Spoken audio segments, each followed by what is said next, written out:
Welcome! Welcome, Internet! My name is Catherine Barsonistis, and you're watching The Gluttonous Geek Presents Munchies and Minis. As you gathered, The Gluttonous Geek is my handle, but really it is my nerdy food blog where I make recipes based off of TV shows, books, movies, and also tabletop role-playing games. Munchies and Minis is my weekly D&D themed cooking show where I first make up a snack based off of Dungeons & Dragons or any other tabletop role-playing game, mostly fantasy-type role-playing games, and then work on painting a miniature. I've been working on Rain Risa's 52 Weeks of D&D Challenge. Last week, we covered the challenge word loot with some Hasselback potatoes of holding. Yes, I know it's a dad joke. Get used to them here. Then we're going to be, this week's, sorry, I'm going to turn my microphone down a little bit because I think I might be kind of going a little off. Okay, this week's challenge word is mimic. For those who are uninitiated into the whole D&D world, a mimic is a monster that looks like something to basically attract its prey. In the case of adventurers, most of the time mimics tend to look a lot like various furniture objects, mostly treasure chests. So that's what we're making today. If you remember a couple episodes back when the challenge word was in fact quest, we made some treasure chest shaped muffins, kind of a MacGuffin muffin. This particular episode, we're going to be doing not quite a treasure chest, and by doing that, we're going to be making this out of meatloaf. So, we're going to be making some meatloaf mimic muffins using a loaf pan, same one from our treasure chest recipe, with a mashed potato filling with bacon and roasted garlic cloves. So that's what we got going tonight. And since it's going to take quite a bit of work to do some prep, we're going to get started on that right now. So what you're going to need, and I should probably let you know that since I was, in a sense, rushing like crazy when I was at work today trying to get last week's Munchies and Minis episode out. I'm just going to switch to our prep can here. That I didn't really have time to fully flesh out today's recipes. So we're going to be doing a little bit of recipe development along with that. And since any kind of thinking work usually helps to do so with a little bit of liquid creativity. So I'm just going to be drinking from this bottle of Yadkin Valley Cabernet Sauvignon to kind of get me through this process. I mean, the thing is, I know what I'm doing. I know how I'm going to do it. It's just the proportions that we're going to be figuring out today. So do bear with me. As you know, you can always watch this whole video through and take notes as you go along. Or you can also hit up my Patreon page or Ko-Fi account, ko-fi.com/thegluttonousgeek or patreon.com/thegluttonousgeek, and you can get access to the recipe cards for this episode next week, as well as whatever cards I happen to have posted.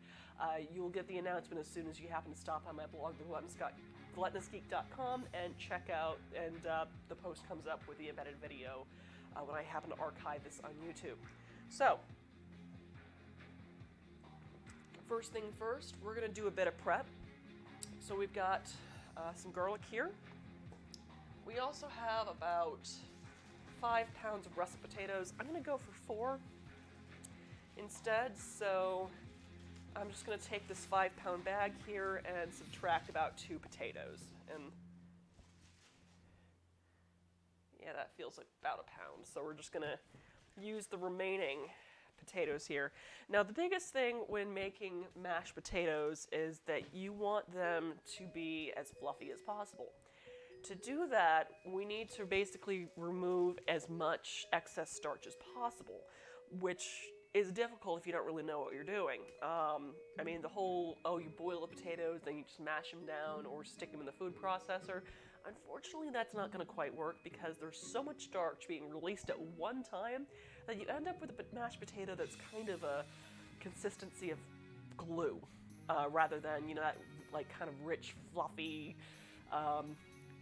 morsels that you're used to eating. So what we have to do first, of course, is peel the potatoes. I mean, I usually like a little bit of peel, so I'm going to hold on to just a wee bit of it. But for today's application, we're going to want to get them as peeled up as possible. So let me just get all of our potatoes out. And let's see, I should get a bag for my potato scraps. So, potato peeler. Peel the potatoes. Yes, yes, thank you. Thank you, Dryad Tea, i.e. Ruby. Ruby, my love, I missed you, lady. Looking very much forward to seeing you at Gen Con this year. It's just like only, what, 2 freaking weeks? I can't wait. Oh, man. So, quick way of peeling potatoes so you're not just going all over the place. Just like when you peel carrots, put down the end of the potato on the cutting board and just kind of peel down and rotate the potato as you go. So,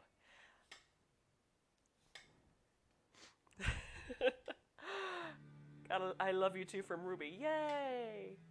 That makes me happy. Oh, goodness. I tell you, it was really hard for me to do some streaming tonight because apparently grass pollen in Atlanta right now is going absolutely nuts, and so are my allergies and sinuses. So yeah, that was fun. Korean food to the rescue. And I'm like, I don't know, I look like I have a cold, and I look kind of gross. And my husband's going, you know, just do it anyway. Wait, you're supposed to peel carrots that way? And potatoes? Crap, I've been misled. Well, it makes things go a lot faster. You see that, right? Just kind of rotate as you go. So there's one.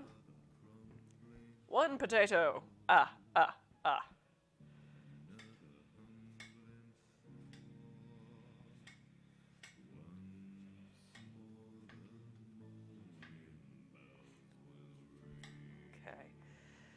Yeah, and you said that you're not ready for Gen Con. Oh yeah, you've got a booth. For those in the chat, because it seems like Streamlabs is not really letting me see all who's here.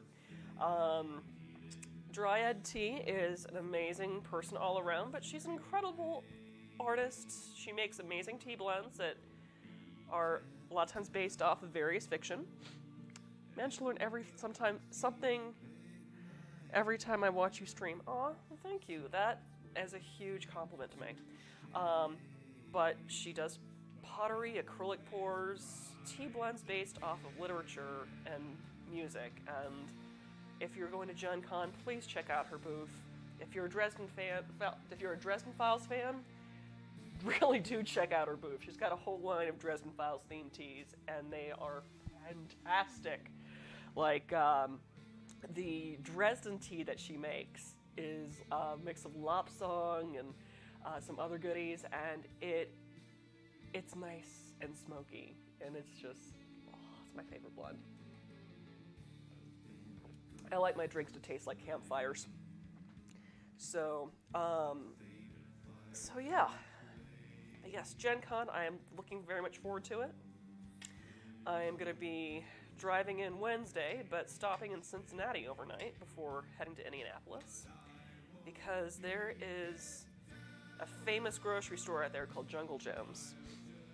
And let's just say that the cheese section alone is the size of a combined produce and bakery at your standard Kroger or grocery store. That's the cheese section. The international section is the size of a grocery store in itself. And each aisle, set of aisles each section has music playing from that region. And you can't hear it bleeding over from other regions. And it's not overpoweringly loud either. So that's pretty insane to me. But yeah, I'm bringing a cooler. I'm having a party Thursday night of the convention to kind of as a welcome to Gen Con, and Alright, it's like you guys all do amazing things, and all of you still haven't met each other. Let's change that. So yeah. I'm looking forward to it. Especially since my husband is not able to come with me this year, since it is his little brother's bachelor party that weekend.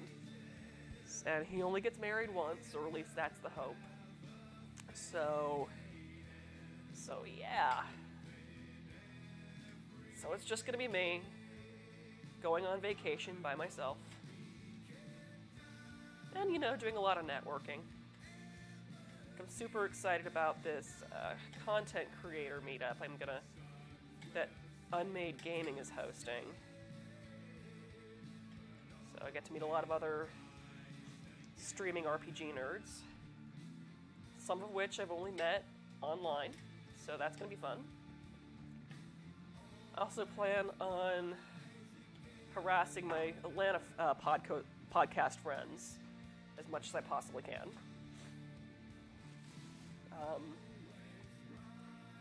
And goodness, what else am I looking forward to? See, I'm already signed up for 2 different games. One of which is called, well, the session's called Lights, Camera, Action. It's supposed to be kind of a take on old Star Trek, the old Star Trek series, where you play as the actors in kind of a sci-fi TV show bridge crew. And apparently, the more over-dramatic and over-the-top you go, the better. So I'm looking super forward to that. And another game I'm playing, the system's called Bluebeard's Bride, where if you've ever read any of the Bluebeard style fairy stories, where it's the young woman who marries a almost complete stranger, and he seems like a great guy, but he says that there's like just one room you're not allowed to go into, and she finds out it's all of her dead wives, and it's a very standard Victorian trope, after like taken on from the Bluebeard stories. But this game, Bluebeard's Bride, it's all different stories, but same kind of structure, and the game group is actually different aspects of one character, of the bride character. So, like, kind of like different parts of her personality take the reins for certain things in the story. So, never played it. I read up on it. It looks super interesting. I'm looking forward to it. And, goodness. So those are the games I'm signed up for. I'm hoping that I have time to, like, maybe catch a game with some other friends, or, I don't know, maybe if I can get a group of friends together for a really late night game of Trash Can or something. I mean,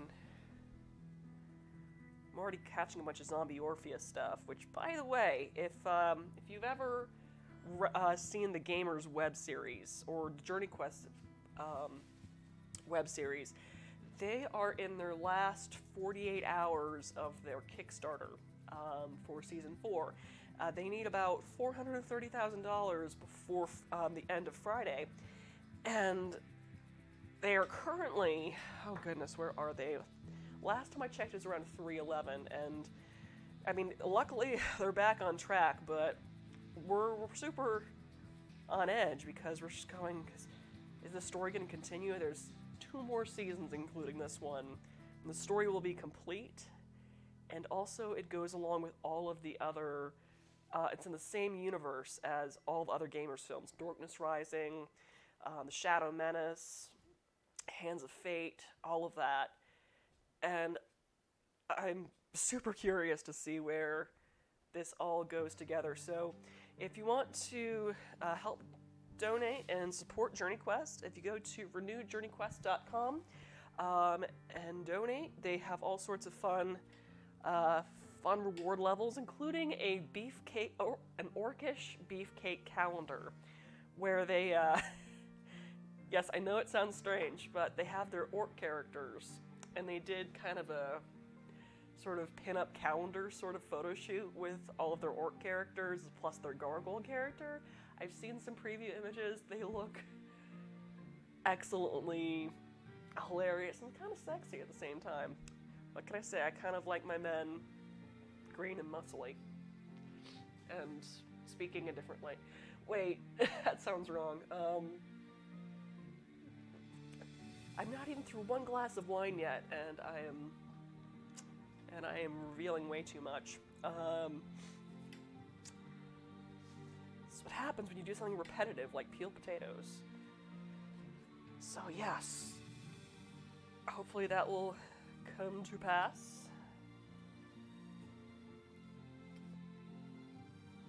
And also, I will admit I have a little bit of a personal stake in this. So last year, I had made recipes inspired by the Journey Quest series for raspberry cream-filled scones and pineapple cheesecake tarts. And yeah. It was right before Gen Con, and then I ended up going drinking and hanging out with all the Zombie Orpheus crew, and hanging out until, oh god, in the morning on Saturday evening, or I guess Sunday morning. But I had a blast and met some excellent friends, and they asked me to not... Well, they gave me the info on the next recipe that was going to be showing up in the series, which is now on the blog. But they've also asked me to create up to 3 more recipes to go along with their Kickstarter rewards, where if you support the Kickstarter, no matter what level, ask a question in the comments on the Kickstarter, and your question's answered, you get a PDF with all these recipes, well, all 6 recipes. Well, I actually, to help support the Kickstarter, I decided each day that the Kickstarter manages to reach their daily goal, I am donating another recipe.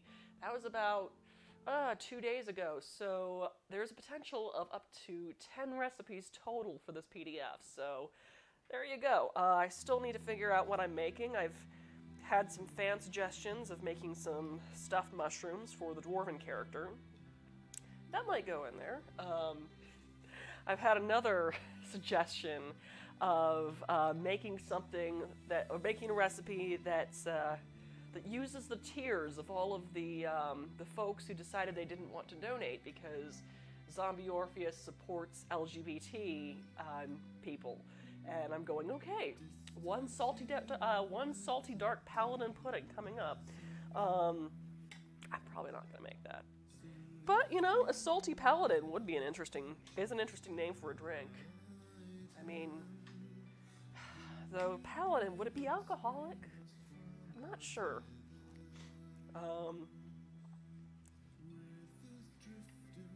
I mean, there's a gargoyle who's kind of salty.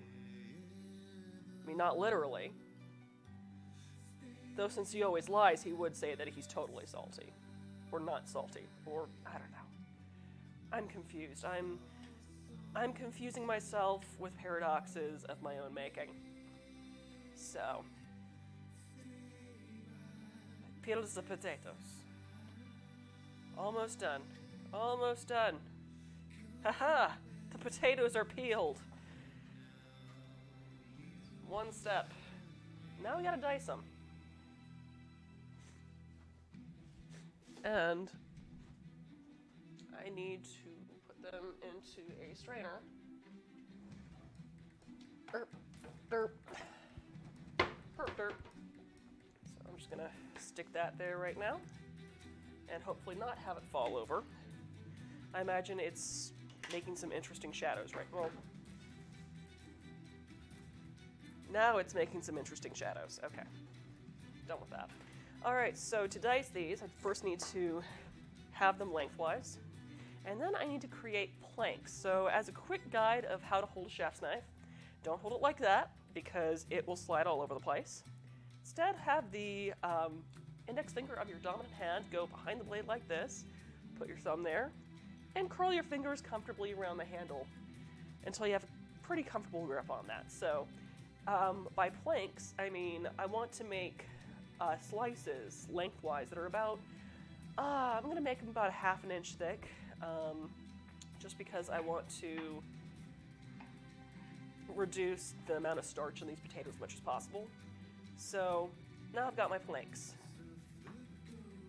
And the ones that are about the same size, I'm just going to go ahead and cut that in half. And then slice 1/2 inch thick cubes.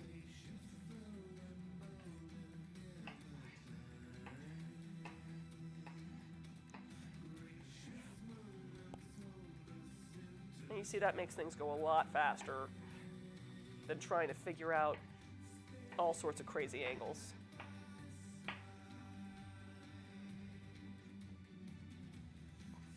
All right.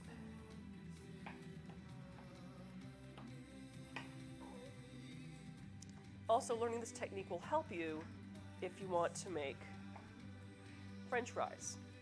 That's a baton. That's as equivalent to basically a single fry. You've learned another cutting technique. You're welcome. So, and make sure you watch what you're doing so your pieces are, I mean, generally I want the pieces to be about the same size so they cook at the same time. I don't have any underdone pieces. I mean, that's what a lot of knife technique is when you're cutting something that's going to get cooked anyway. And that's about 1/2 inch thick, so.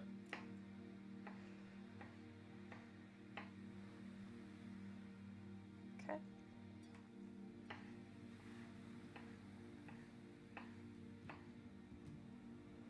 All right.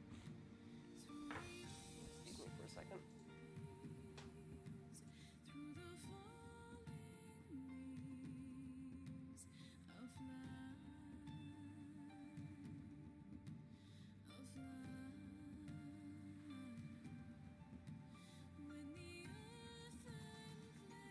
All right, and we're back. Okay.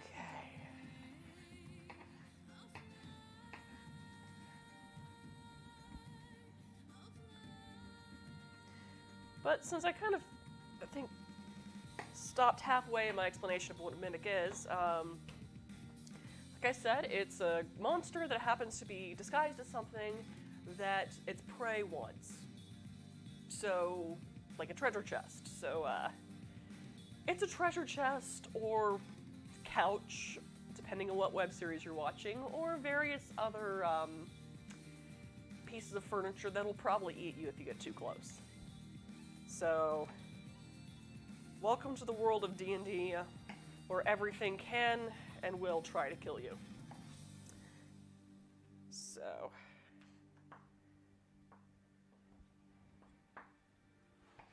including these muffins, if we are going by calorie count alone. So, that was a bad idea. Okay. Did not cut myself. Good.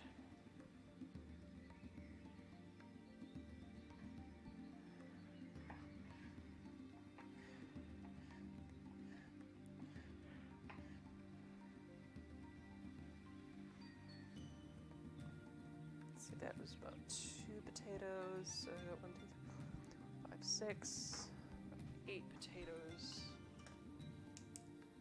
Like I said, we're doing a little bit of recipe development at this time. So, let's see, 4 pounds or 8 medium russet potatoes. Okay.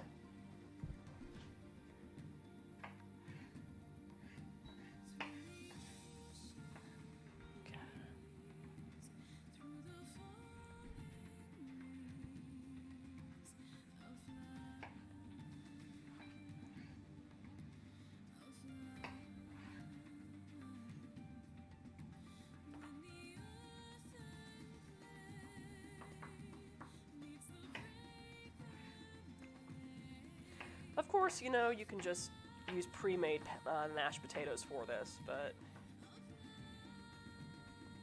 I mean, I figured that this is also a good time to teach you how a good way to make mashed potatoes. It's not going to end up with the texture of wallpaper paste.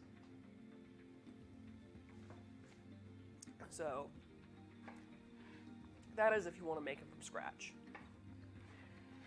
Also, the reason why we're going to be making these from scratch is that I'm going to be roasting some garlic cloves using bacon fat and olive oil. And once those are roasted, I can mix all of that fat in with my potatoes. So, you know, waste not, want not, but it also gets a little bit of that garlicky, bacony flavor into the potatoes that we're going to be putting as the filling for these mimic meatloaf muffins. So, I'm just going to make things go a little faster, I think, by having all of these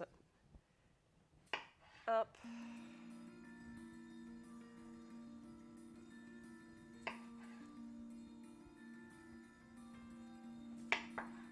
Okay. Right.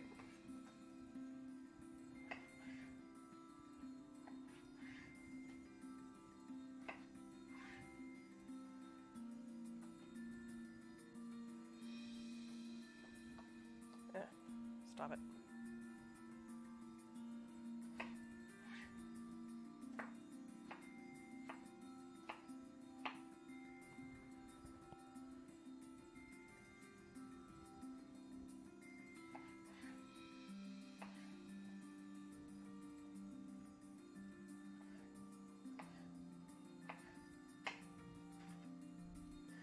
What am I making? Well, see, Music Lover 1921 says, what am I making? Well, this show, Munchies and Minis, I make recipes inspired by Dungeons & Dragons and other fantasy-based tabletop role-playing games.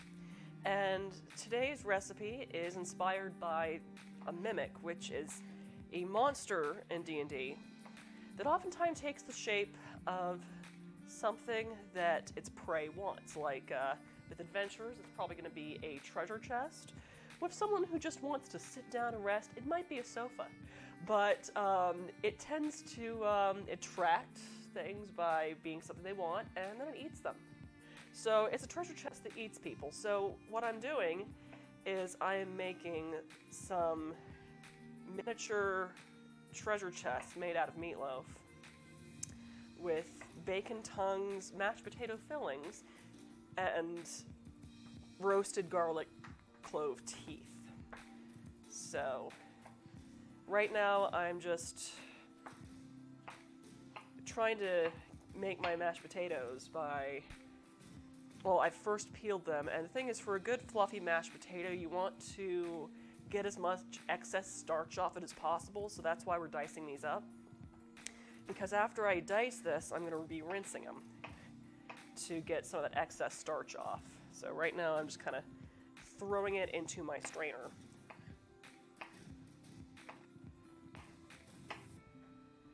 Let's see here. I think 4 potatoes might be enough. But just to be sure.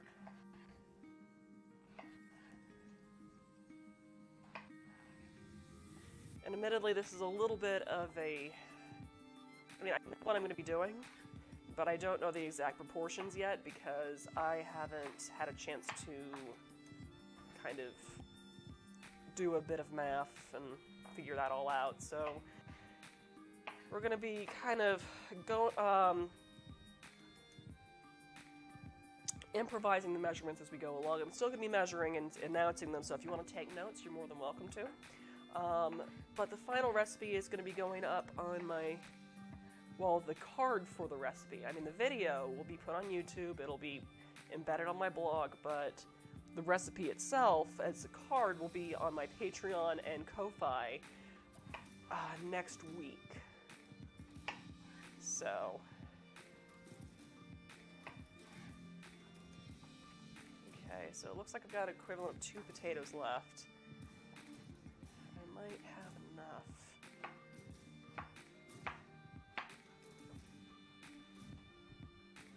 Okay.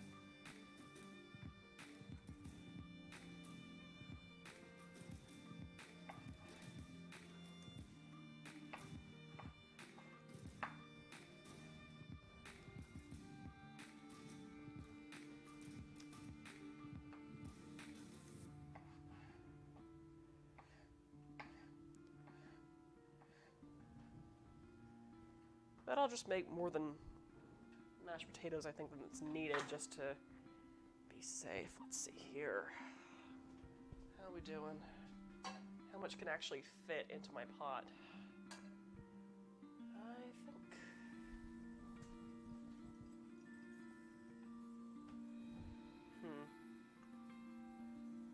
Slice up one up more and see what we're doing. So you see I'm just kind of slicing it into planks, about 1/2 inch thick at the moment. So I have a stable surface to then create batons. And then cubes. And I want them all about the same size so they cook evenly. So...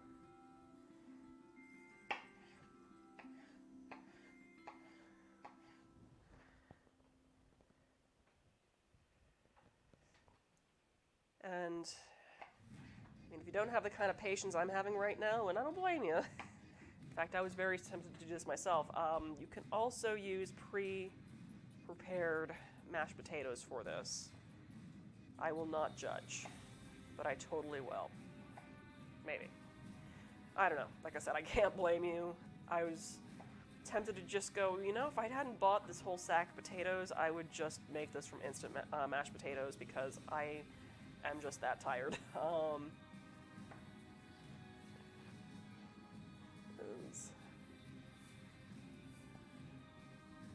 Let's see here. I might be okay with leaving those 2 potatoes out. Let's see, so that was about 6 potatoes.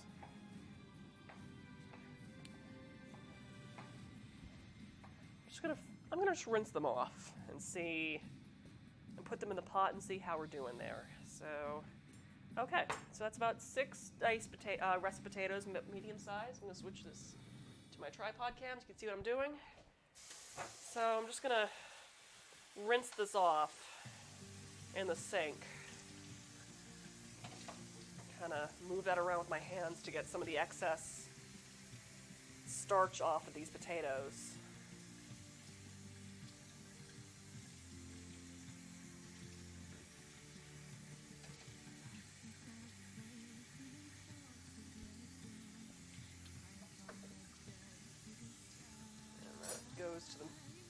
That goes to the garbage disposal.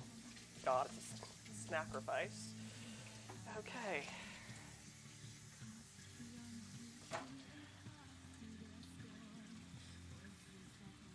All right. Okay. So, just gonna get into my pot. That looks pretty full. So let's just say we're going to use 6 potatoes for that, and I'll just, I will do something with those. I'll figure it out in a second. But I still going to need this strainer, so we're just going to put that on my, what's it called? Can't think of words right now. Dish drying mat thing. And now I just want to cover the potatoes with water.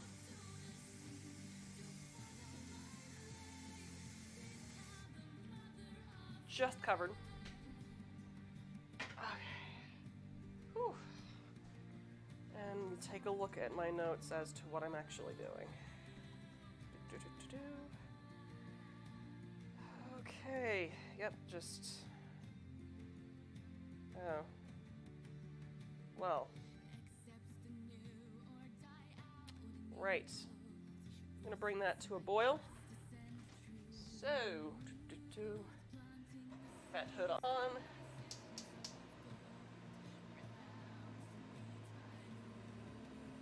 Right. And get that going. Next up, I want to put all those potatoes away for one. I'm going to need about 24 cloves of garlic because I'm intending to make about 6 mimic muffins, and I'm going to need 4 fangs per mimic. So just need to get, back to my prep cam for one. And take my pestle, my mortar and pestle, to see if it'll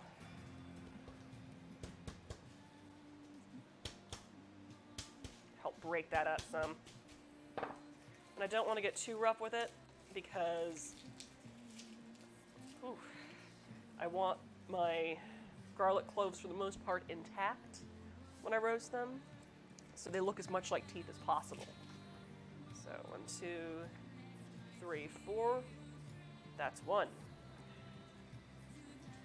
1, 2, 3, 4. 2. Yeah.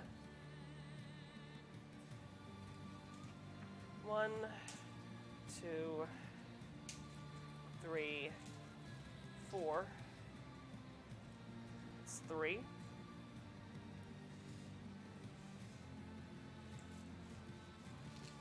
1. All right. Let's see.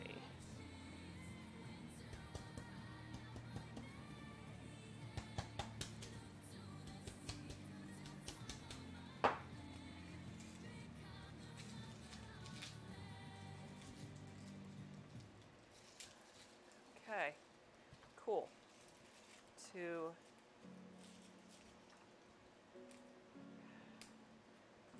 3, 4. That's 4. It's got half of my cloves so far. So 1, 2, 3, 4. That's 5. Whew. 1, 2, 3, 4. That's 6. All right, so I got enough. It's about 24 cloves of garlic, but I'm just going to go ahead and throw what's left of that since there's only about 3 cloves left. Because after I roast these, I might not have them all look as big as I'd like them to, so I'm just going to select the biggest ones, and then I'll have the rest as a snack, so I'm okay with that. So let me just get my stock back out here to collect all of this garlic peel. So don't throw away your garlic peel, put it in a freezer bag with all your onion peels, carrot peels, not your potato peels unless you want it starchy as heck, and chicken bones, or, you know, beef, pork bones if you happen to be having a lot of barbecue ribs lately. Because then you can take all of those scraps, put them into a crock pot, get rid of the ice, obviously. Pour in a ton of water, have it cook for about 8 hours on low, and then you have 10 to 12 cups of homemade chicken stock, or whatever stock you happen to make up with of it. So yeah, as you see, this one's getting kind of close to full, so it's not going to be long until I make up another batch of stock. Okay, so now I need to peel all these garlic pieces. Just gonna. Oh wow, that was 2 cloves. Well, 3 cloves. Okay, I've got the main peel off, but now I'm just gonna tap this gently. Oh, that wasn't gently at all. Well, that's why we have extras. So, right. Forget what I said. I'm just gonna put those into a prep dish for now until I'm ready to cook them up. So, they might still be usable though, so I'm gonna put them in there anyway. And we'll see what happens. So, alright. But I'm still going to cut that end off so it releases the peel a little easier.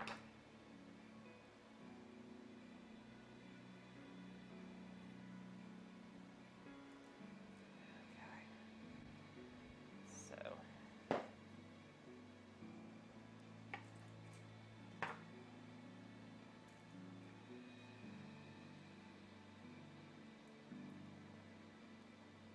You're probably wondering, well, how am I going to get all that garlic smell off my hands? You don't. It's delicious. Get over it. Learn to love the garlic.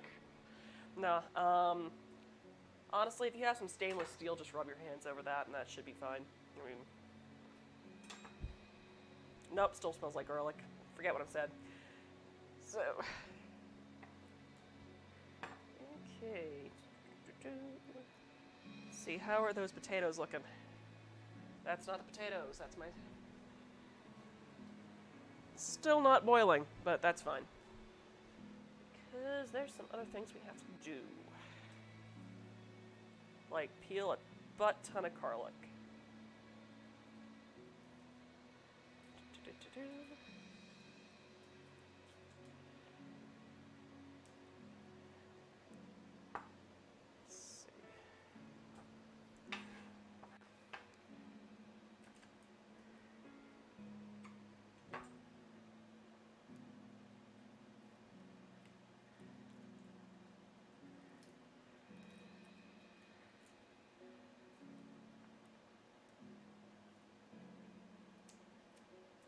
Now, if you weren't trying to keep these cloves intact, you would just smack each one with a pestle or like, a coffee mug or, heck, the flat of your own knife. But since we are trying to keep these intact, can't really do that so much.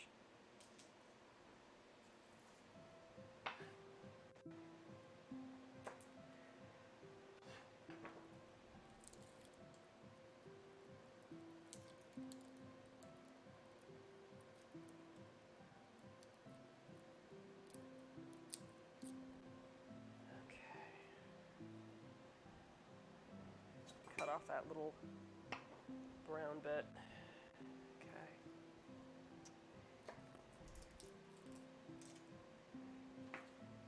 And you see when I cut off that end, it kind of peels it a little bit for me, making it slightly easy to peel. Easier.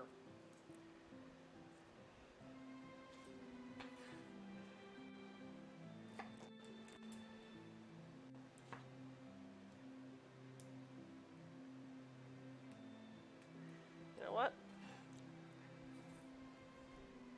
Do that to all of them.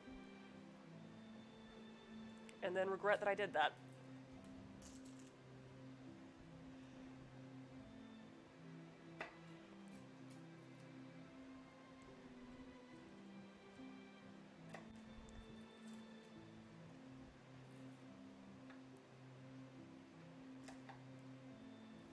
Yeah.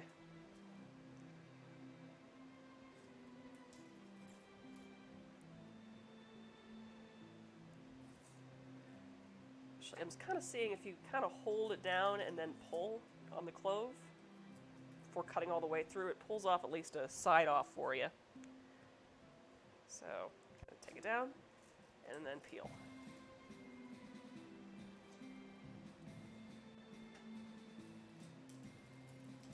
Aha. Bam.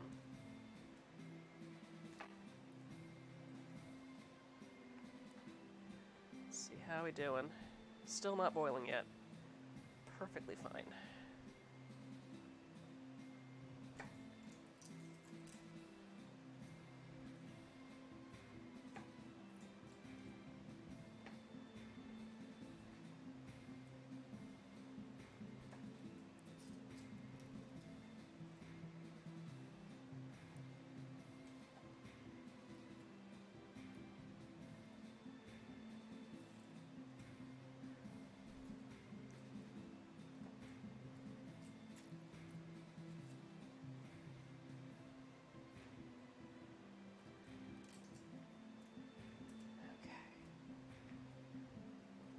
Ah, sorry about that.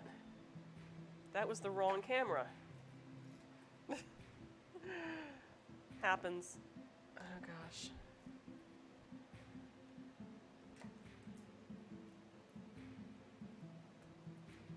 All right. Wait.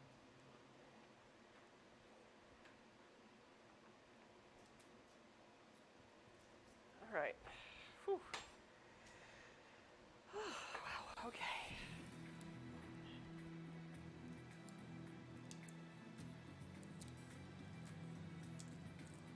Come on.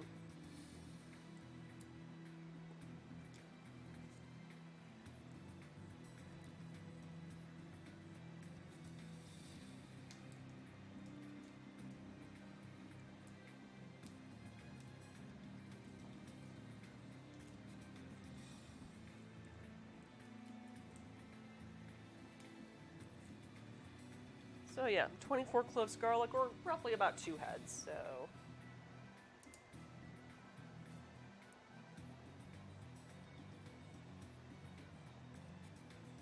Or 2 heads. Okay. Whew.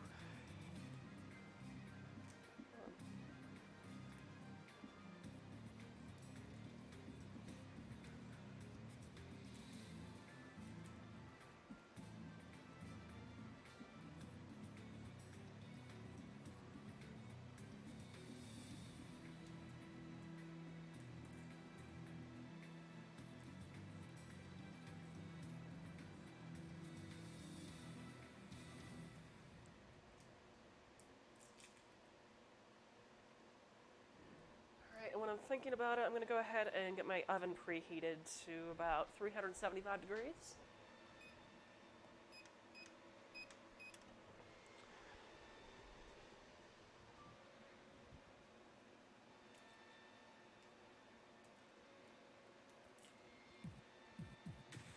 So admittedly, prep is probably going to take you the longest on this dish. So if you want to prepare things a little faster, you know, if you have your game group coming over in about an hour, I would actually suggest the night before you do all your dicing your potatoes and peeling garlic and all that. Just put in some Ziploc bags for the night before, and that way you could just get the main stuff cooked up the following evening within about I'd say half an hour. It's just the prep that takes a while to do, as you can see.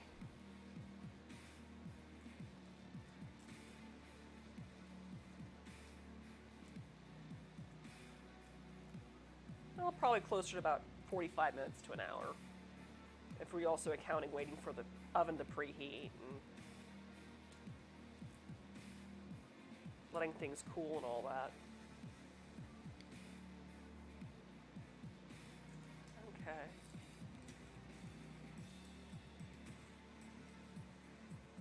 Yeah, back here.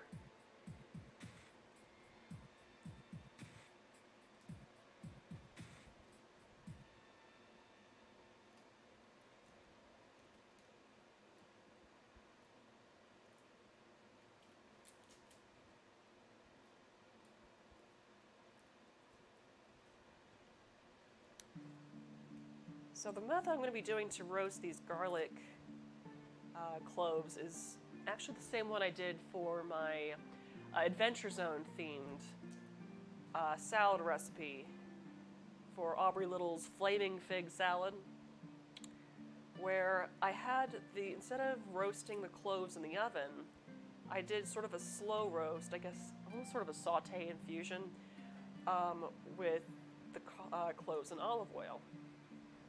Since we're going to be using bacon in this recipe for the tongue of our mimic, we're also going to be using bacon fat in that mix of olive oil. So, peel, dang it. Okay. Come on. Any day now.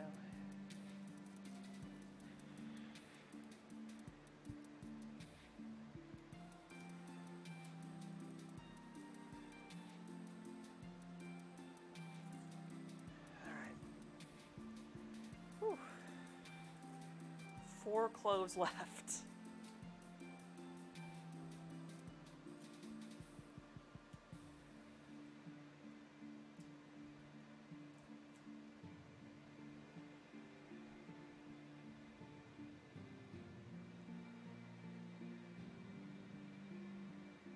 Trying to get all that peel out of there. Okay.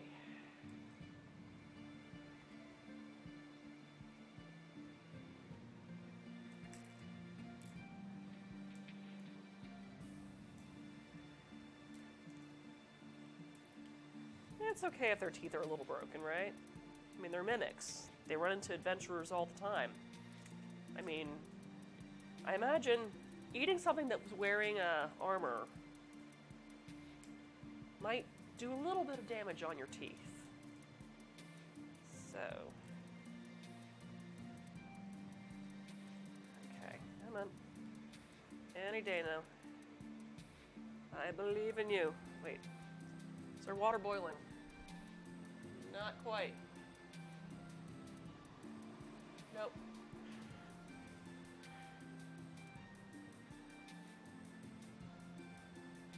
Okay. Right. So, garlic cloves. I got that. I'm just gonna throw all those peels into my stock bag. And we can get our bacon out. Yay. Will it fit in this bag? Oof. Okay.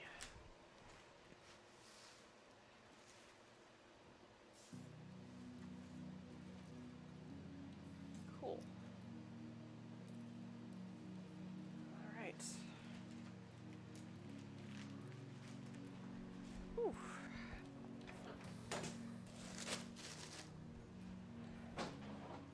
Yeah, close. Haha. All right, so I just need to get my bacon out. Giggity. And I'm gonna need about 3 strips of this stuff.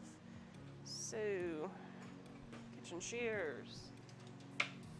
In the meantime, I just need to get my stove, well, my cast iron skillet cooking, well, heating up nice and hot. So,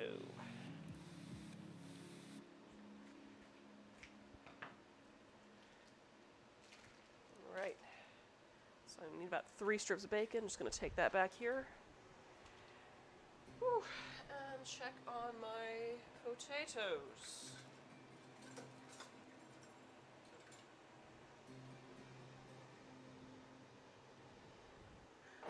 Let's see.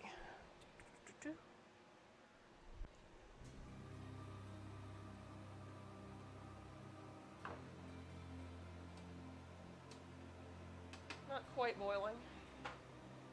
It's still heating up. The skillet's still not quite hot enough. In the meantime, I'm gonna do a wee bit of cleanup. Put these other potatoes back.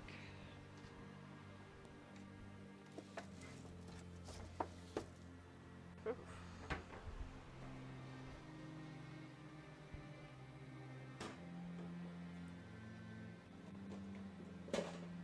Figure out my meatloaf mix. See how we doing.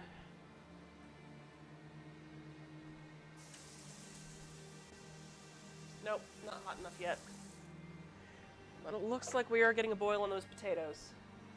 So I'm just gonna set a timer for 15 minutes.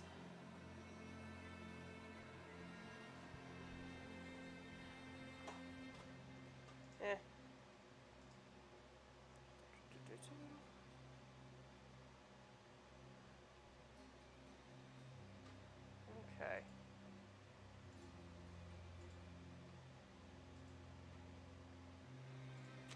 All right. I'm trying to heat down a little bit so it doesn't boil over on me. Okay. All right, oven is still preheating. Let's check the heat of that skillet. Oh yeah, that's getting nice and hot. Just kind of toss a little bit of cold water on there. If it sizzles immediately, it's nice and hot for me. So, bacon is over here. Just gonna fry up 3 slices of bacon here.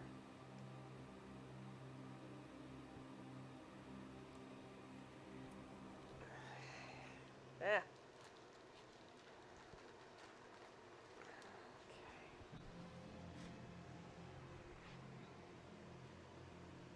So.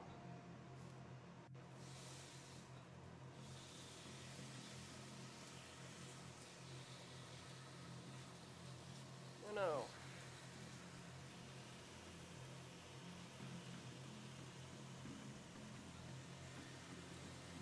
Yes.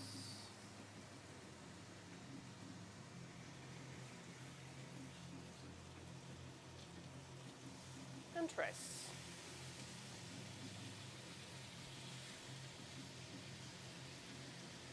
Just want those frying up until they're cooked through and just slightly crispy. Not overdone, because I still want them to have sort of a kind of flop around after I cut them.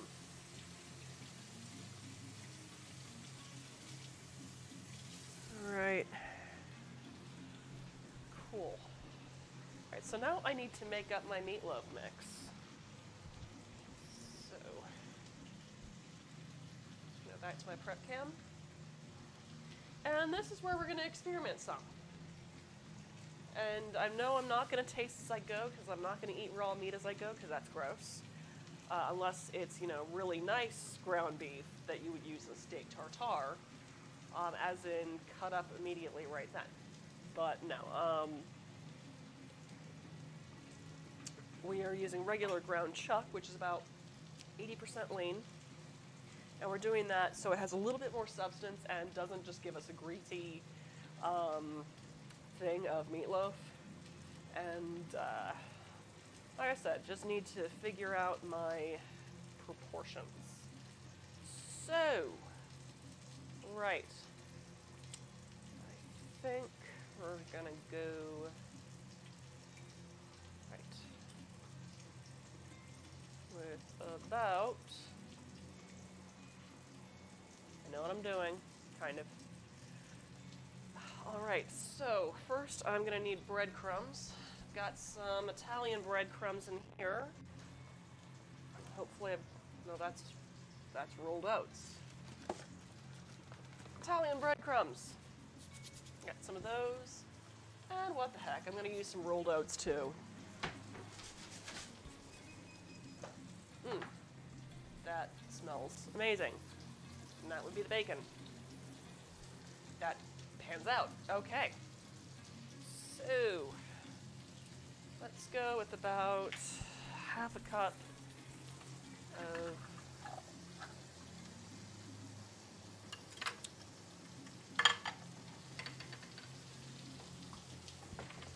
half cup total of Italian breadcrumbs, but I'm going to use about a quarter cup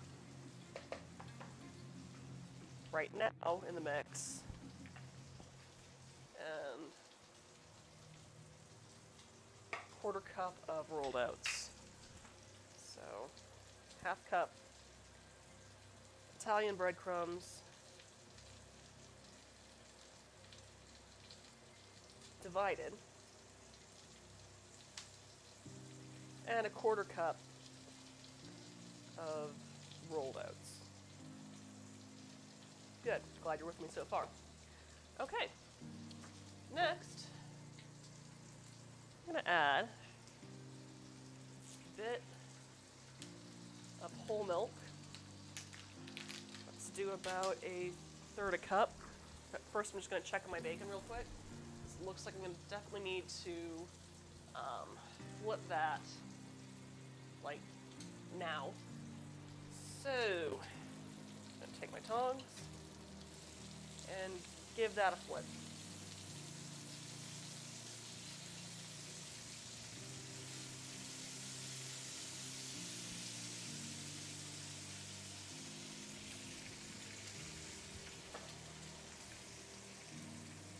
Okay. Potatoes a quick stir as they boil. Okay, right, back to my prep station. So I've got a quarter cup of that in there right now. Oh, let's do some spices. So I'm just gonna try to figure out some things that it's probably been eating. So chances are it may have eaten a druid or two. So we're gonna wanna put some herbs in there that they would probably be carrying around in their bag. So we're gonna go with some dried thyme and some, ooh, let's go with some, no, goodness, I was gonna do fennel seeds. Actually, no, let's do some dried chives, some dried thyme, and some dried sage. I was gonna do some fennel seeds, but the chances are you're not gonna be able to find it nearly as easily as you would be able to find rubbed sage. So we're just gonna do that. And bear with me as I measure as we go. But let me first check on my bacon. So, how's our bacon? That strip's looking good.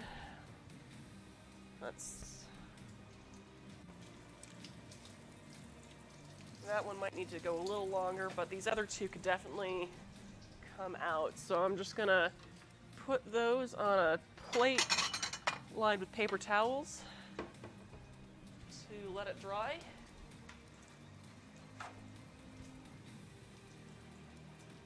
So I don't want them too crispy.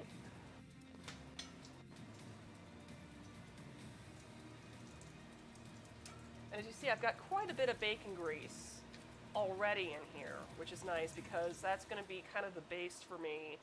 It looks like I've got about, I want to say that's about a 1/4 cup of bacon grease. So once this renders down, just a little bit more for me. Yeah, I think that's good. So I've got about a 1/4 cup of bacon grease in there, and to that I'm going to be adding a 1/2 cup of olive oil. So definitely need my 1/2 cup measuring cup, and then pouring in 1/2 cup of olive oil. Cool. So got that going, and to that I'm going to be adding all of those garlic cloves.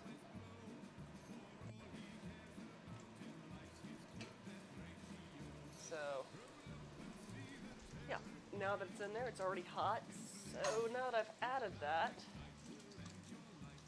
hold on, I just realized that I don't remember how long I need to put it down to low or not, so do bear with me as I look up my old recipe for these garlic cloves.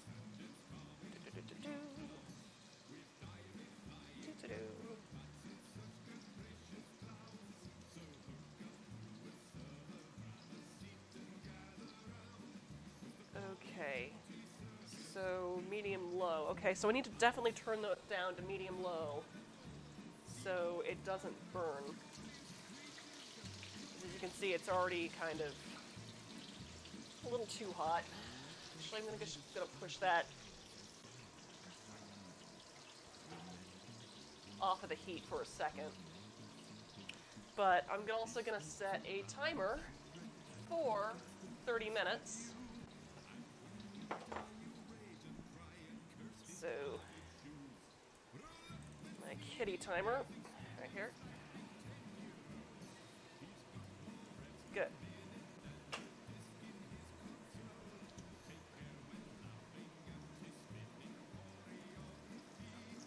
Well, it's okay that they're looking a little shriveled because,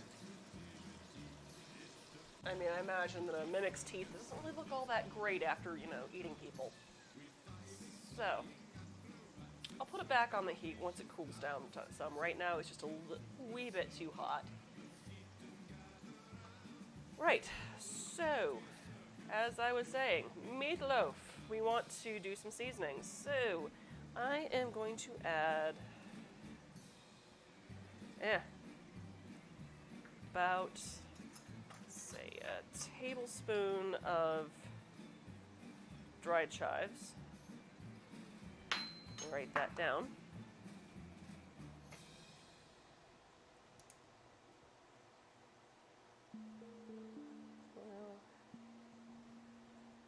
And tablespoon dried chives. Okay. And let's see here. So I got some dried thyme. I think, oh, prep station. I think, let's first try a tablespoon in there.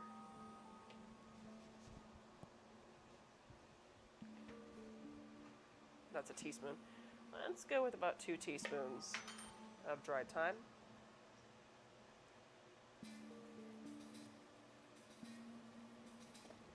And let's say a teaspoon of rub sage.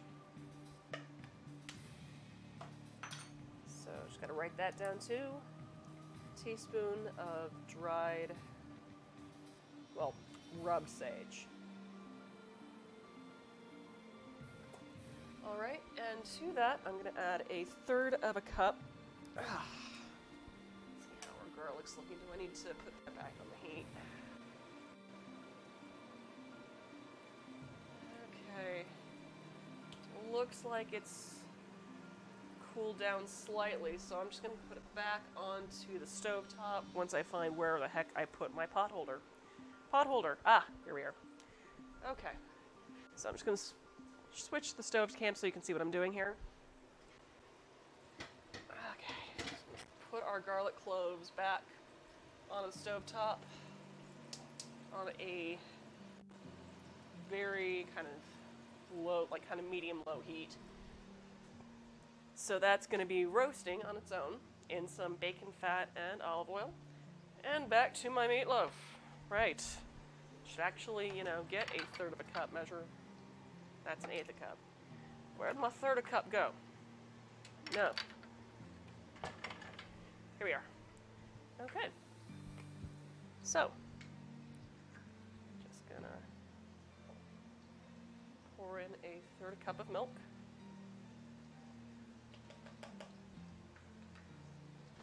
And stir that around with a spatula.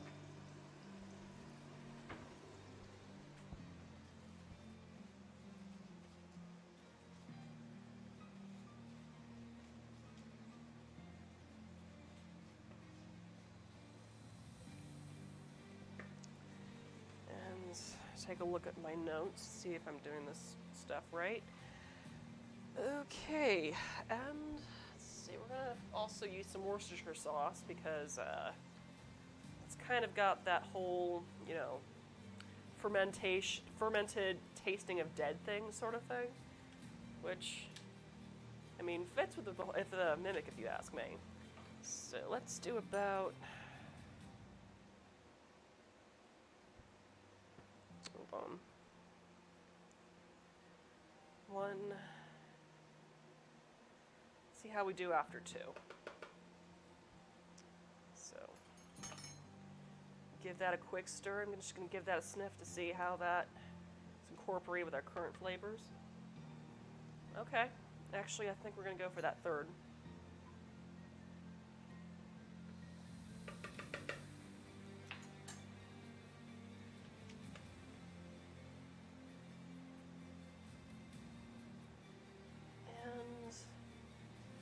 Let's see. I imagine, too, that a mimic will probably have accidentally eaten the mage's spell components. So let's go with something spicy. I'm thinking... Sounds like our potatoes are done. So, let's just switch back to that. Yeah. Potatoes. I boiled them, and I'm now going to mash them. Well, in a little bit. So, just switch back to my tripod here. That is done. So, I just need to pour that into my strainer. Get the hot water going. Or at least lukewarm water going on my stove, on my sink. And now here comes the second rinse on these suckers, because, like I said, you want to get as much of that excess starch off as possible. So now I'm just rinsing off that excess starch.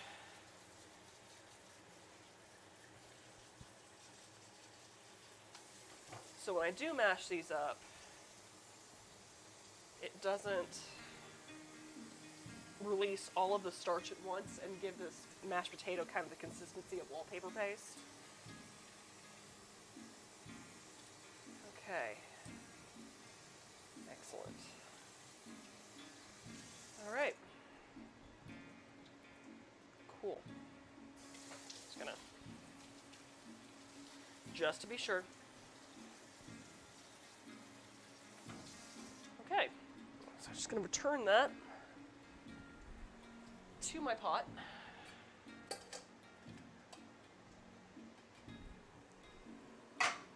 this can go in the sink. I am done with it. And give our garlic cloves another stir to see how they're doing. Make sure that they're cooking evenly. Oh, they are looking nice and wretched. I love it.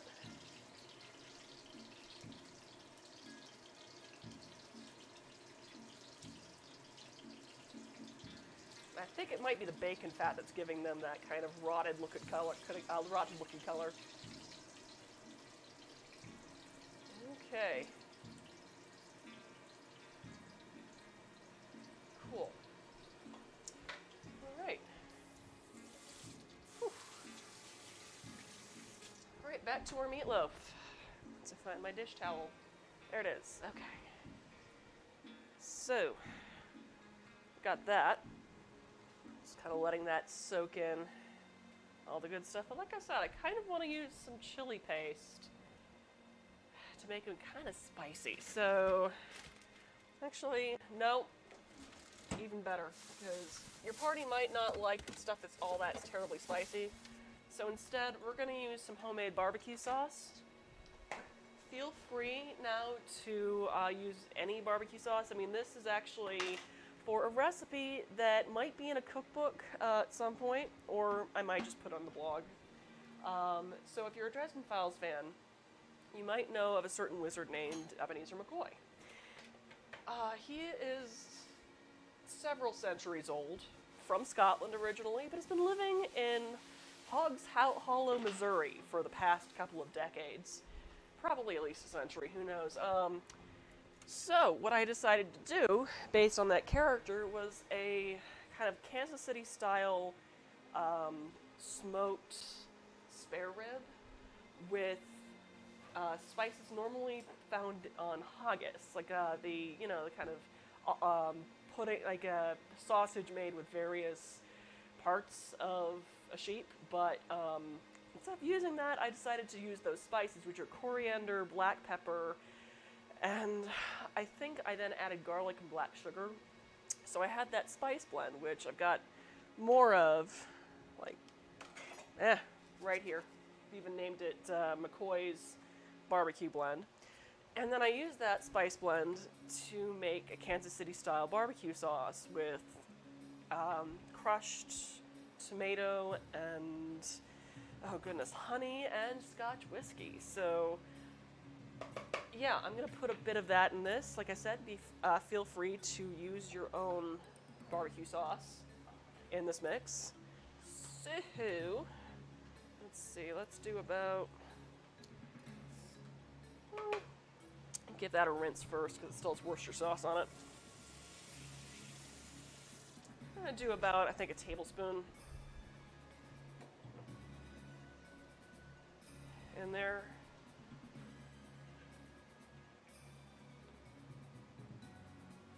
Oh, what the heck, we'll do two. Because I like barbecue sauce.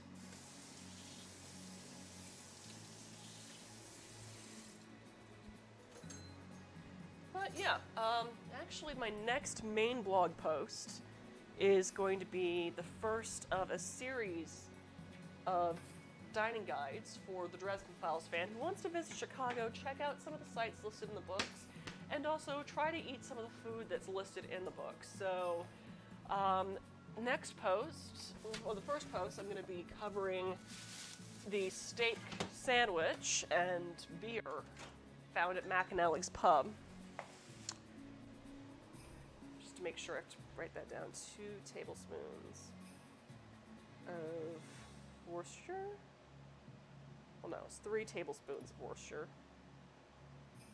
Cross that all out, I can barely read it. Tablespoons of Worcestershire sauce.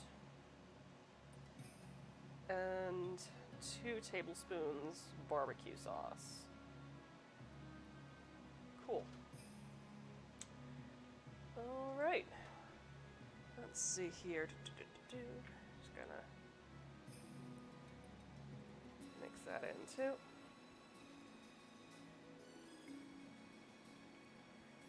Next up, I need to add my ground chuck.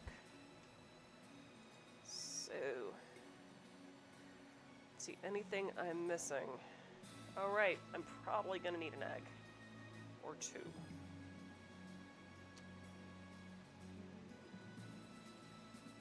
So let me grab my eggs too.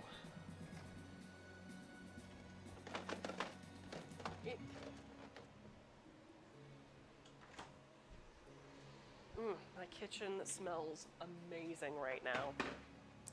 So, okay.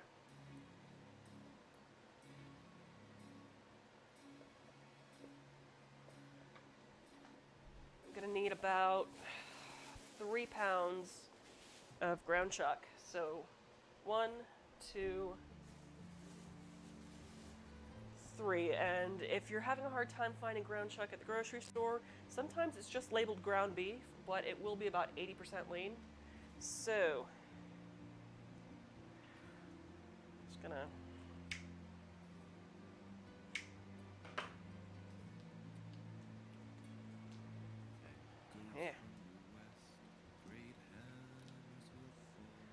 squeeze that into there.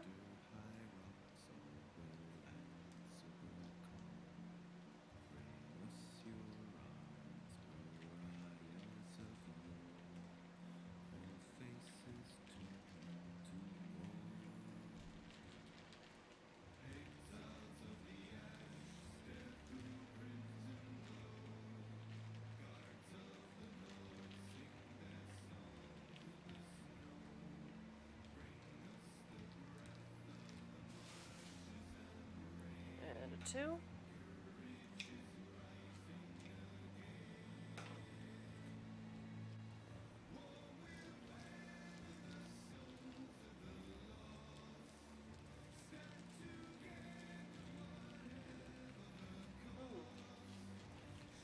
Lower the temperature on those garlic cloves.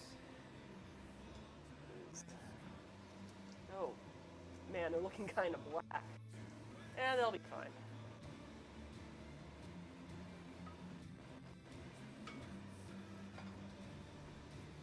It'll still look pretty darn impressive, you know, being monster teeth on this.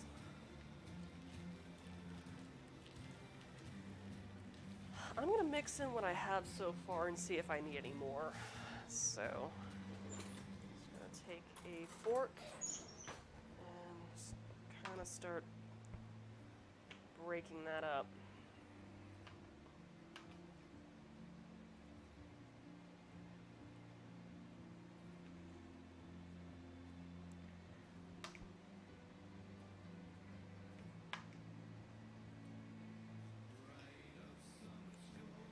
I think I might need a little bit more milk. So,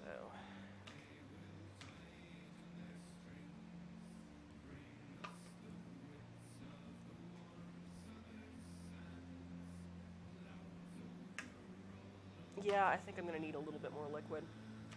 So let's just add another 1/3 cup of milk.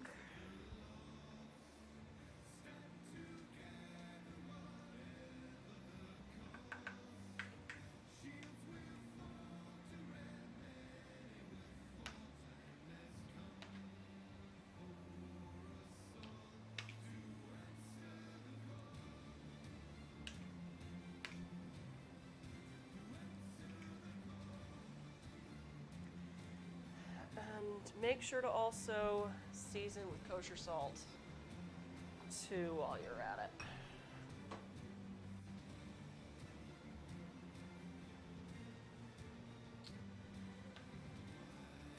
I realized that I was worried about the moisture, but then forgot to put eggs in. So let's add an egg and see how we do with it after I manage to get this all stirred up.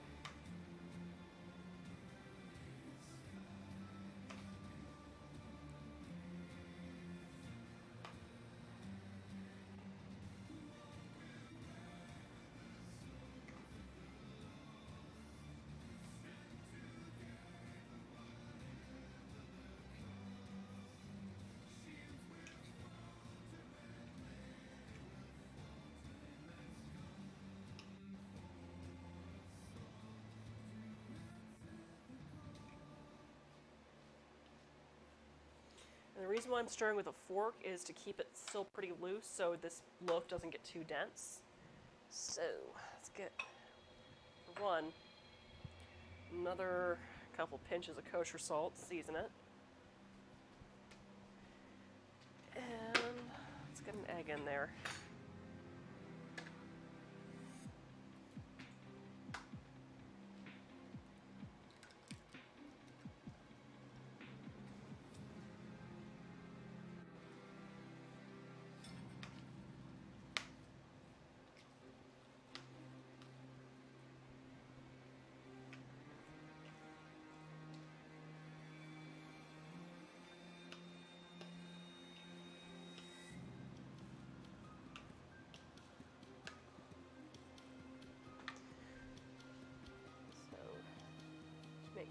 Make sure I'm updating my list here. So that was 2/3 cups of milk, 2/3 cups of milk, and that is divided. And egg. Okay.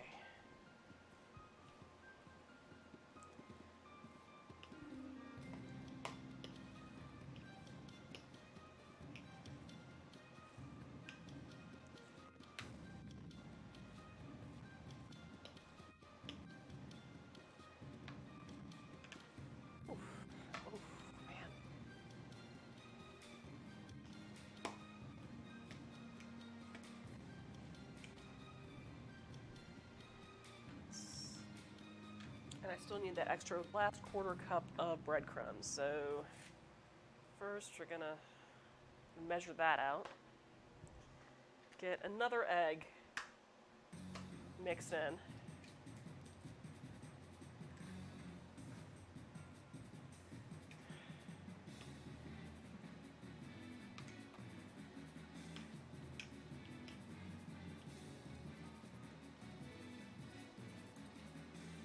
Another pinch of salt.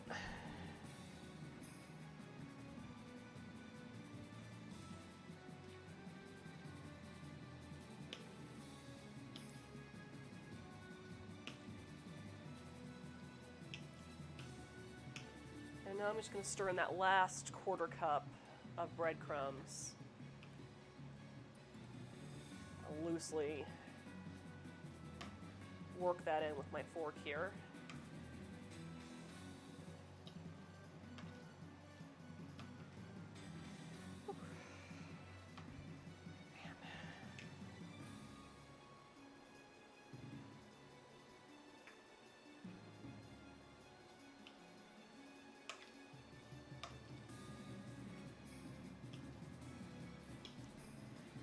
Oh boy, this is taking a lot longer than I expected.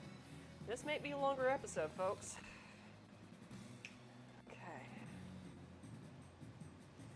Once again, just like the other stuff, if you want to make up your meatloaf mix the night before baking it up, I would say that's a brilliant idea. Rather than trying to prepare and serve everything within a short period of time. So, it's done. Okay. Just gotta mix what's left of that.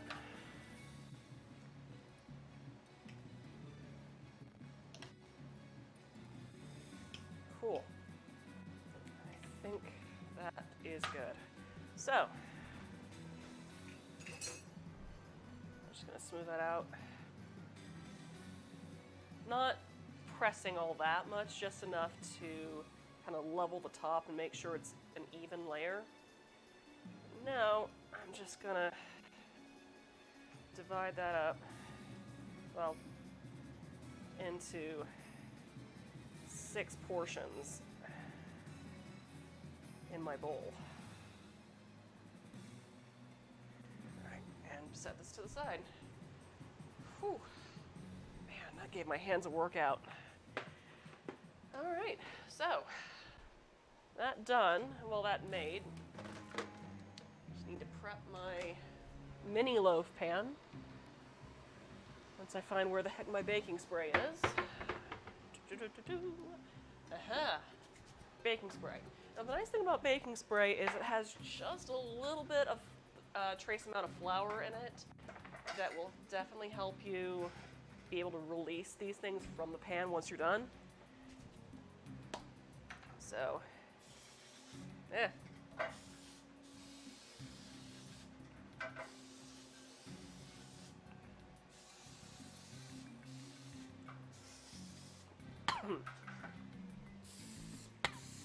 Try not to asphyxiate yourself while doing this.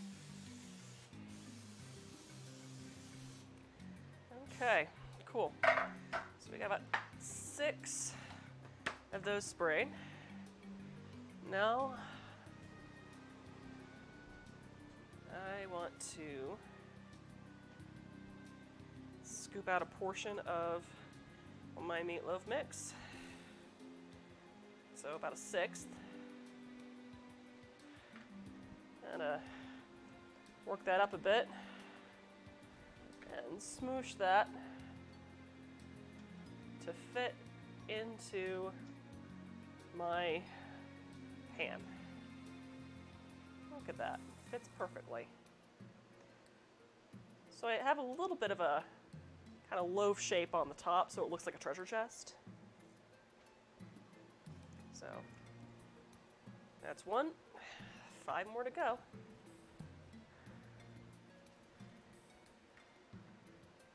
Okay, we'll remove some of that.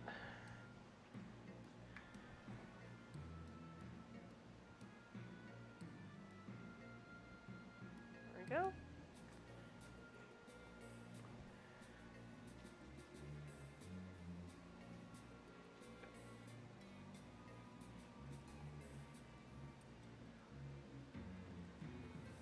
Smoosh it a bit.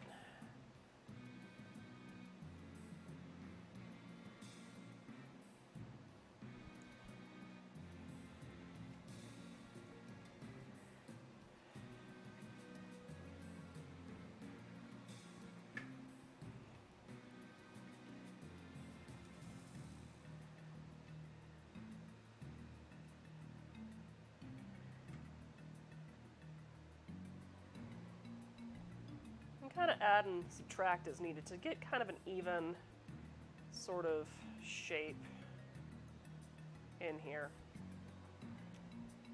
So that's 4.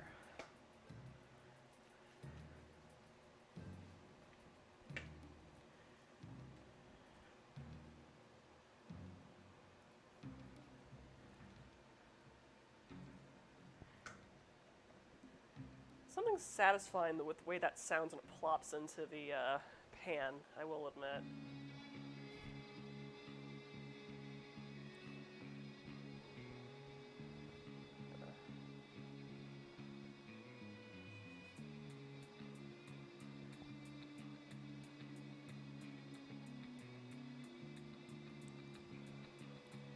And the last smooshy bit.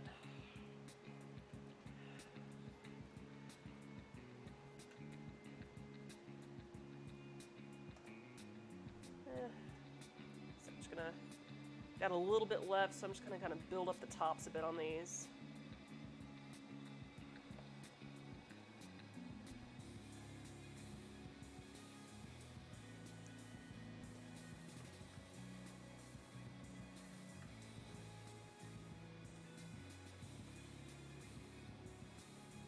So I want these to look as much like treasure chests as possible.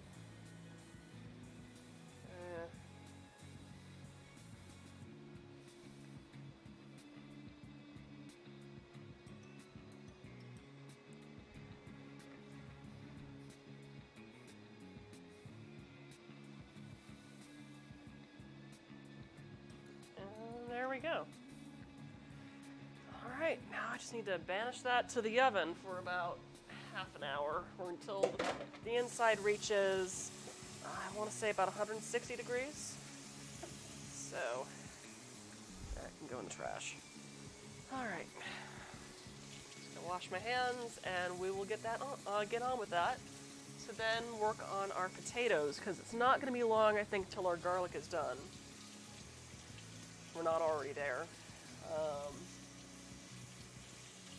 Okay. Whew. So,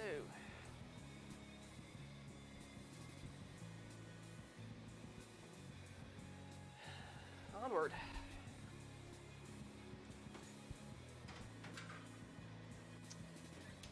Alright.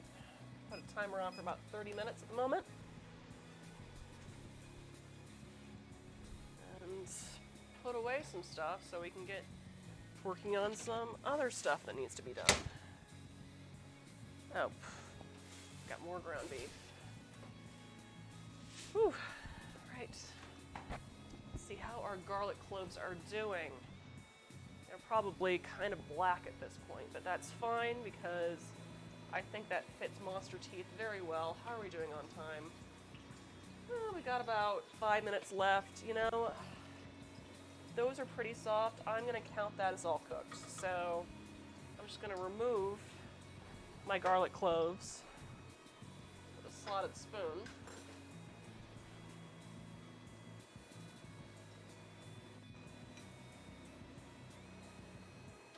Oh. To my prep dish.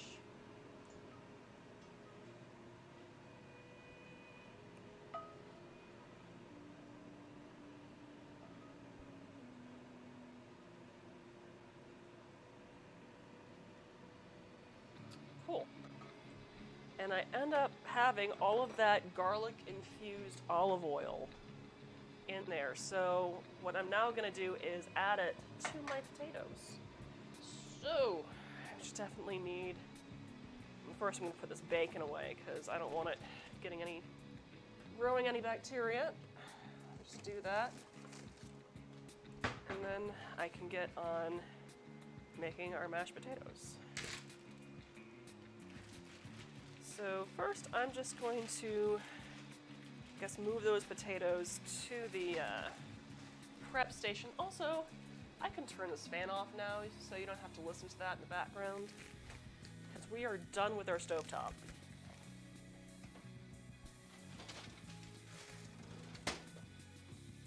So,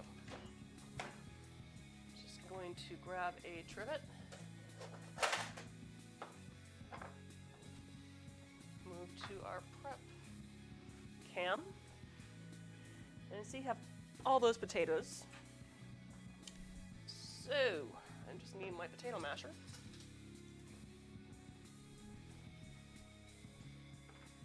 And once I find where the heck I put my pot holder, there it is. Definitely get another one since it's heavy. I am going to pour all this delightful garlic-infused olive oil into my potatoes. Keep in mind there's also bacon fat in there too. So I'm just gonna start mashing that in. Add some salt.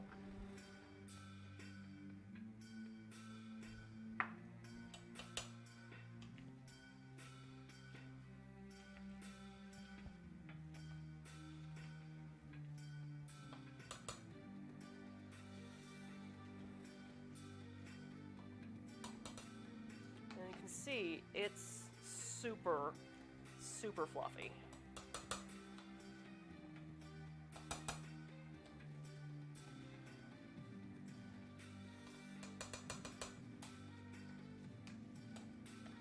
I think we're just gonna add, let's do, start out with 1/4 cup of milk.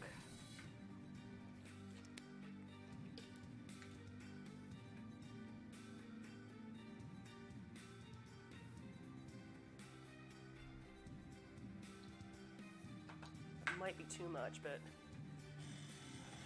oh good, it shuts up after I wait.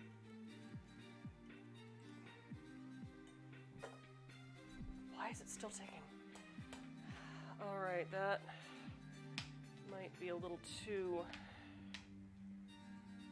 that was too much milk, but it's fine because looks like it's still holding true for me. So, okay, 1/4 cup of milk it is. So potatoes,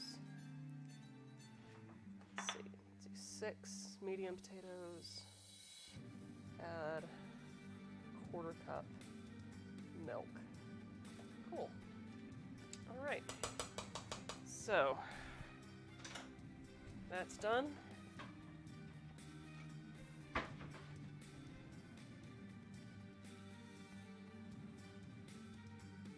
Still nice and super chunky fluffy.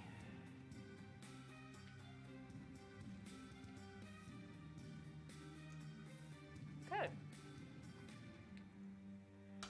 So, there's our mashed potatoes. I'm just going to give that a quick taste, see how we're doing, see if I need to add anything.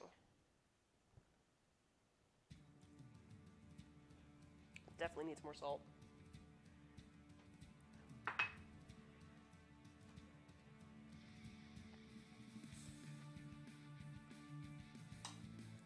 And if you're worrying about how I'm salting, this is kosher salt. It's not nearly as salty as table salt.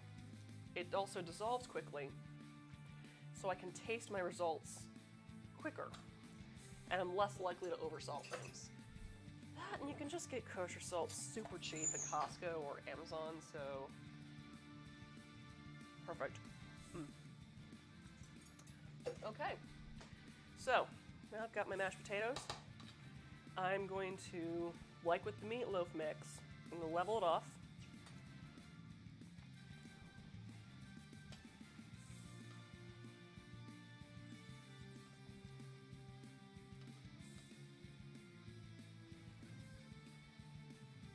And I'm going to divide it once again into 6 with my spatula. So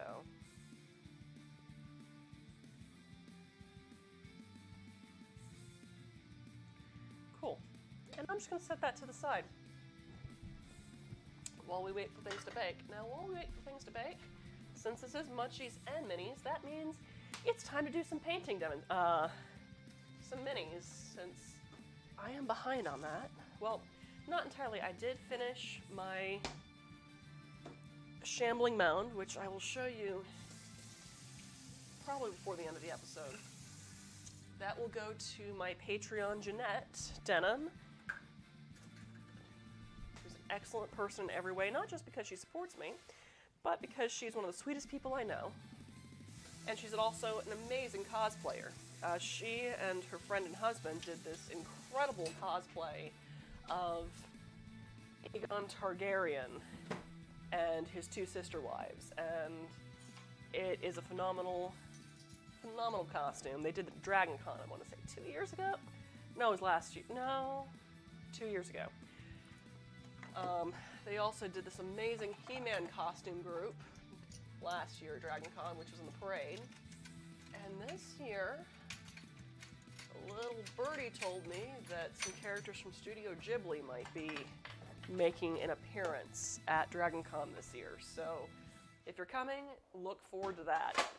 So yeah, Shambling Mound Mini is going to be going to my friend Jeanette. I'm going to stick these potatoes in a bag. Don't know what I'm going to do with them yet. I'll probably slice them up for tomorrow's dinner and fry them or roast them or something. Even though, my God, we're going to have 6 meatloaf muffins for lunches over the next few days, so my house is buried in potatoes at the moment. And eggplant. Oh gosh, what am I going to do with all this eggplant? I'm tempted to just have another cookout this weekend, even though we did one. I should try this garlic. Damn it, it burnt. Well, right. Do I have time to roast up another batch of garlic cloves? See if I can peel off the skin at least. It's, well, it looks cool. Let's see, how's this one?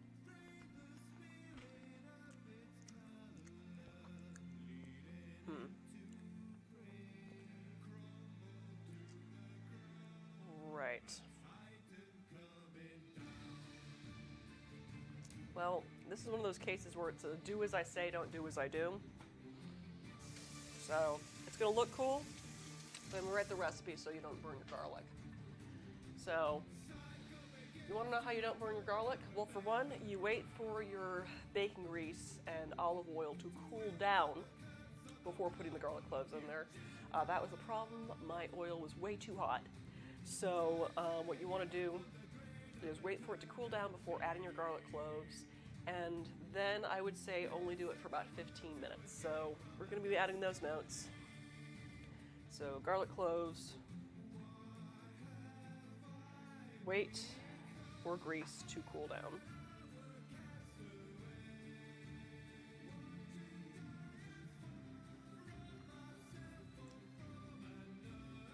Medium low for 15 minutes. There we go, fixed it. So like I said, it's gonna look kind of like burned monster teeth for the photos, but don't worry. If you follow those instructions, you will be fine. And like I said, I'm gonna fix it up for the main recipe. So yeah, do a mild bit of cleanup here and we can get painting.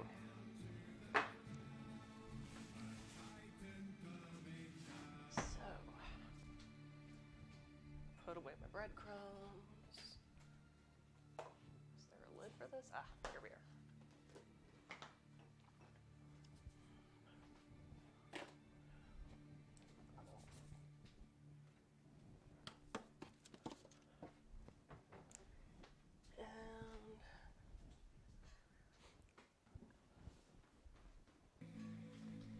We're not going to be able to get that much painting done since we're not that far off from finishing our meatloaves, and we're about 15 minutes away from 9. I will go over though, because I'm sure you want to see what the result of this is going to look like. But painting time. Excuse me for a moment.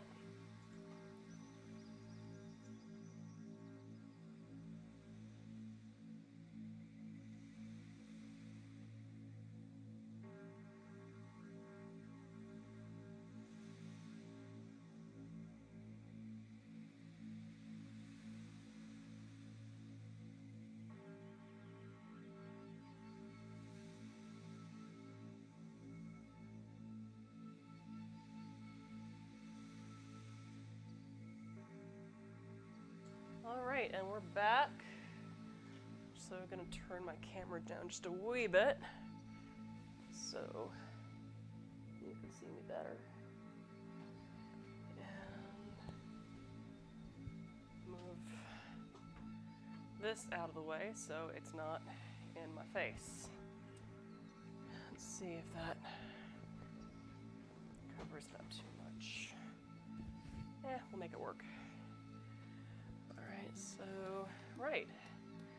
So yeah, now that we've done that shambling mound, I need to get some major work done on my friend's Jedi Cathar.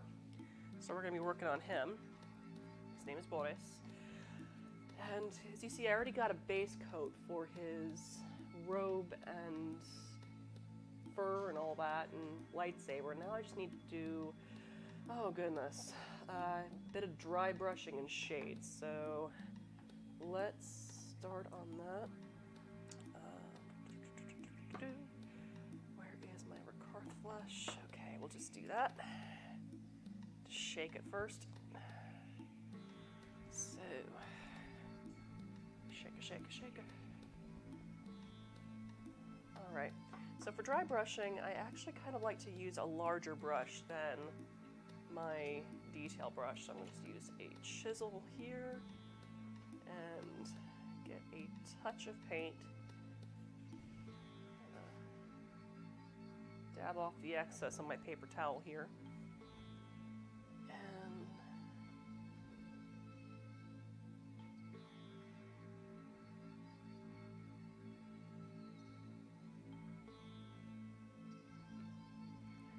it's a little too much.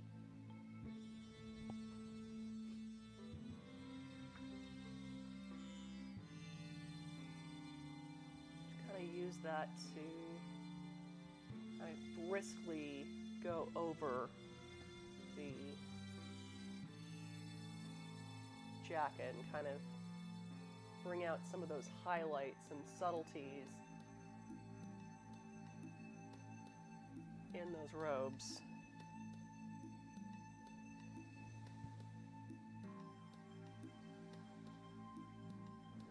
Yes, yes, got a little bit of excess on there, which I'm gonna take off with a paper towel. But as you see here, just kind of getting all those little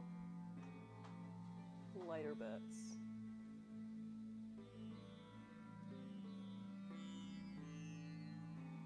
There we go. That is looking good. So you can see kind of how that's playing out.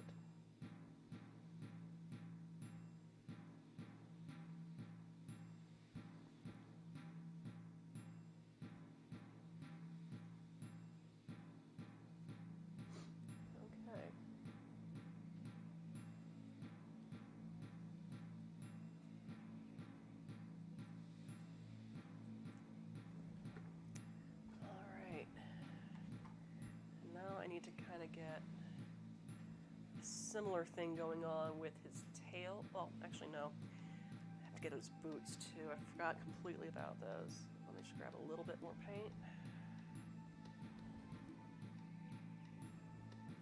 Dry my brush off some. A little too much water on that brush. Just take that off.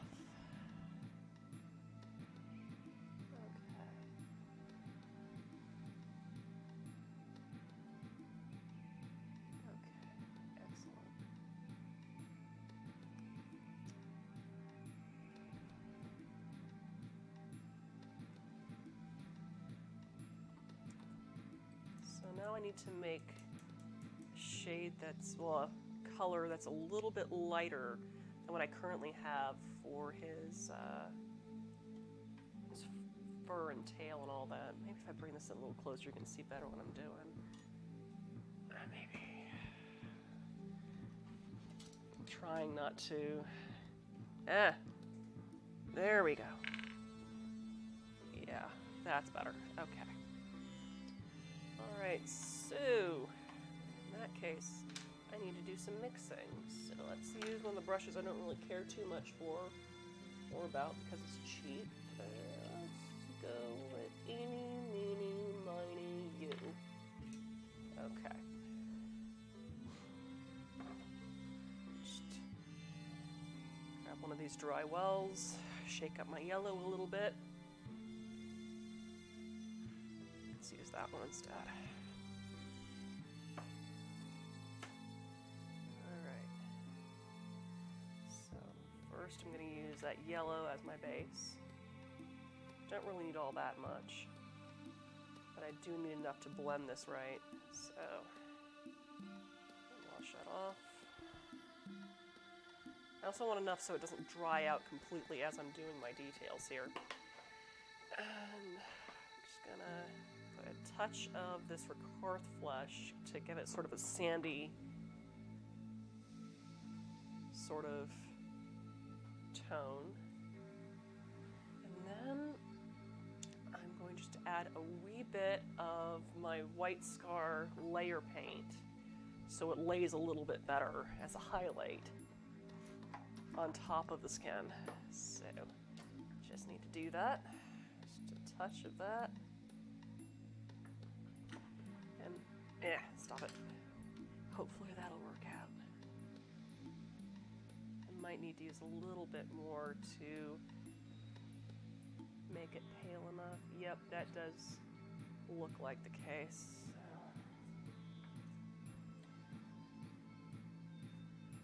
Just a wee bit more white.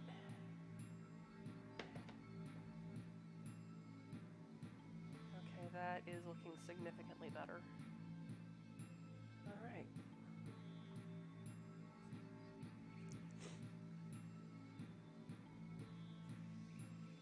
All right, now I just need to take my, I'm going to take my smaller chisel brush since I'm working with a smaller surface.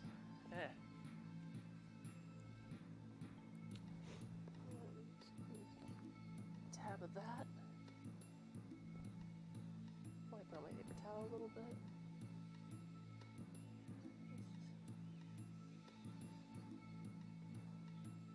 Get those highlights in as best as I can. Dry brush it in there.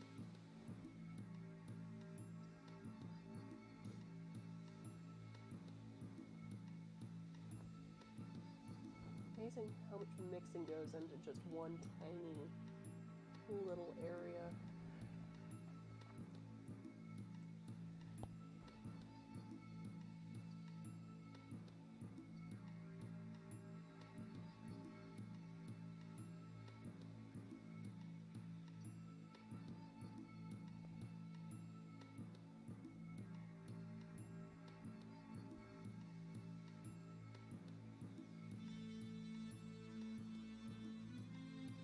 Okay, excellent. Got those highlights how I want them. Just a little bit more, just to solidify it. Oh, no, solidify, just kind of secure it. It does look like I need to kind of get a base a little bit more on those boots, but I'll get that in a little bit. Okay, excellent. Cool. So, highlights done. Let's get some shades into the mix, which I probably shouldn't admit is one of my favorite parts. So, just need to dry well. Just gonna switch that over to there. And let's start out with the tunic face. So I'm gonna use my Ricklin flesh for that. See how that works with our tunic, because it worked pretty well the last time I did a Jedi Knight. So let's just see if it works for Boris here.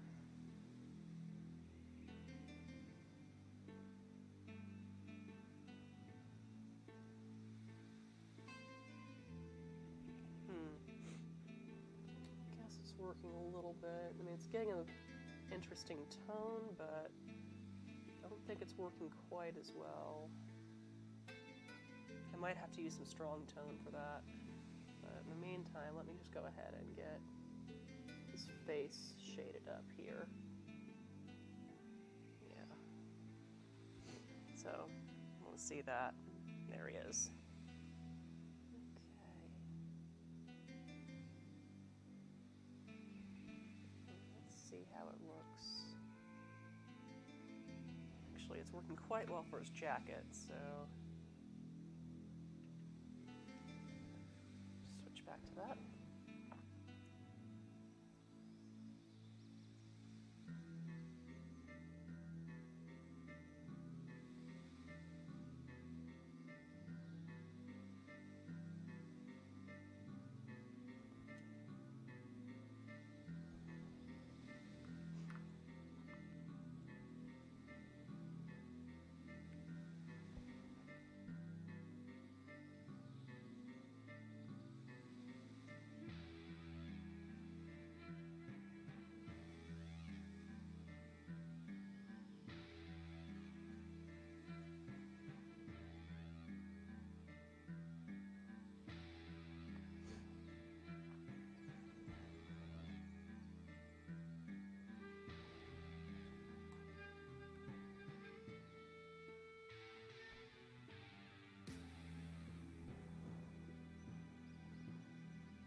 5 minutes left on those meatloaves, it looks like.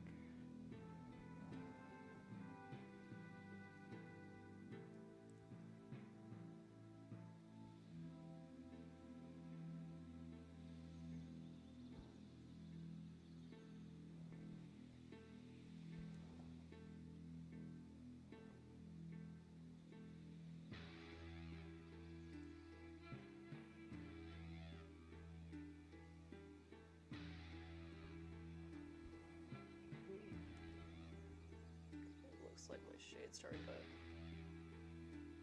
run a little bit.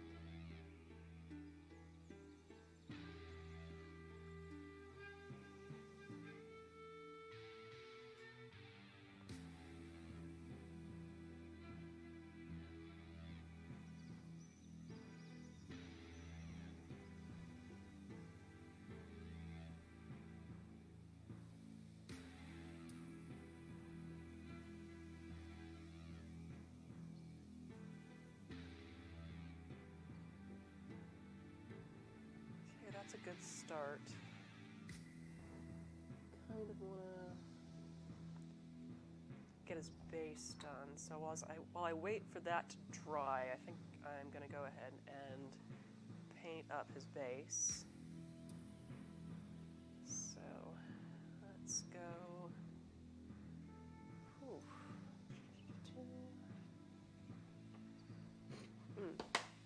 I'm going to add a bit of,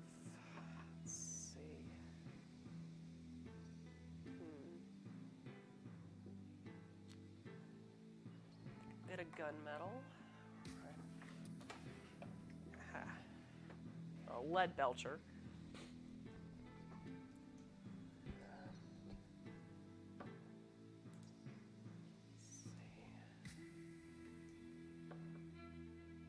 Let's go ahead and hit it with some Celestia Gray to start out with.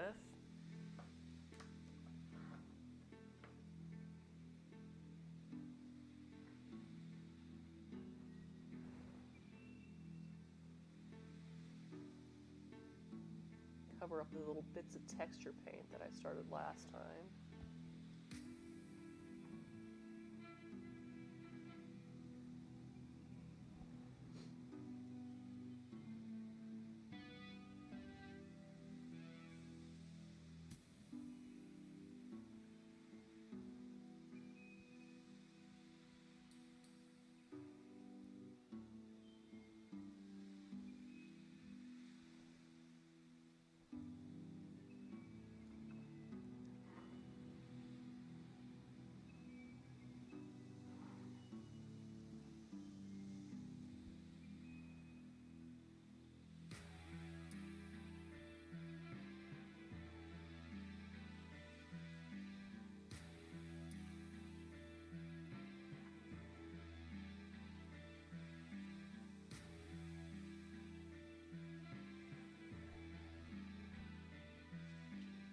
Whew.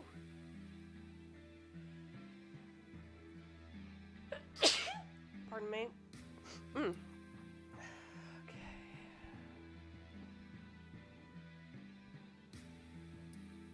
Oh, I'm waiting for that to dry. First layer. First, I'm going to hit my lightsaber, I think, with some...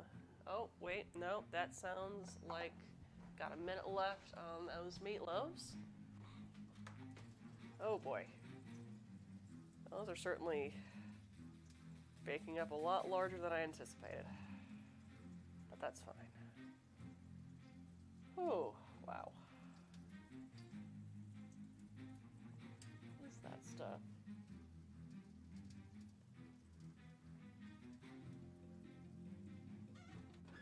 Oof. Right. So, it looks like I definitely need to give those meatloaves some time to cool. So that means we've got some more painting time. That's perfectly fine. But I first need to get them out of the oven. So...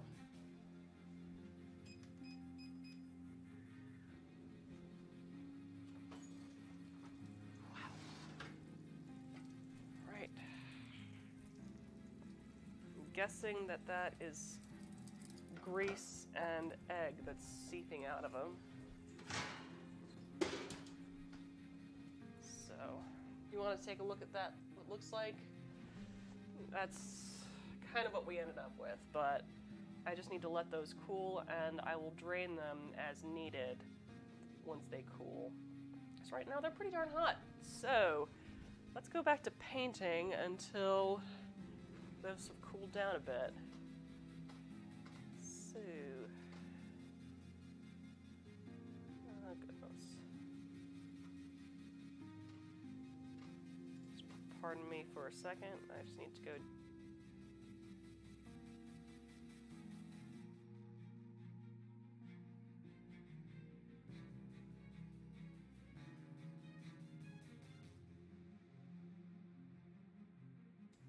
I'm just going to set a timer for about, let's go for about 7 minutes. So that gives me a little time to get more of this done. So I want to hit that with a shade, so I was just going to use my dark tone.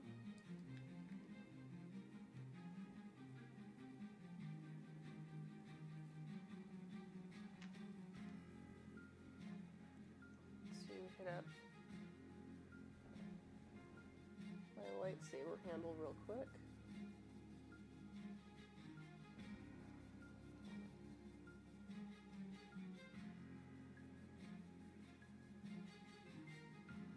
Something else I need to hit up with that dark tone. Belt, but I'm gonna hit that with my detail brush later, so no worries on that. See, is the gray dry enough to hit it with a? Not quite. So, in that case, I'm just now going to paint my lightsaber with one of these crappy brushes that I don't care about. Because I'm going to be using enamel paint. Some, man, I've got yellow, no, I think we're definitely going to go with this kind of interesting orangish yellow. Since he's a Jedi Sentinel, which means yellow lightsaber. Come on. Where is my jar opener? Come on. Stop doing this to me. Am I actually going to have to use a jar opener for a paint? Ah! Haha! Let's see if this works.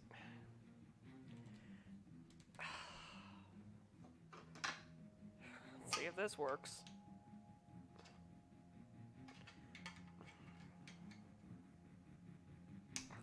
Haha! Yes! There are advantages to painting in the kitchen. So, grab some of this enamel, and as you see, I've already hit the lightsaber with some white layer paint.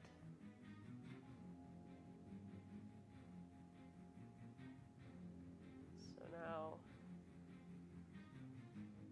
I'm just going to cover it with that enamel so it's also shiny.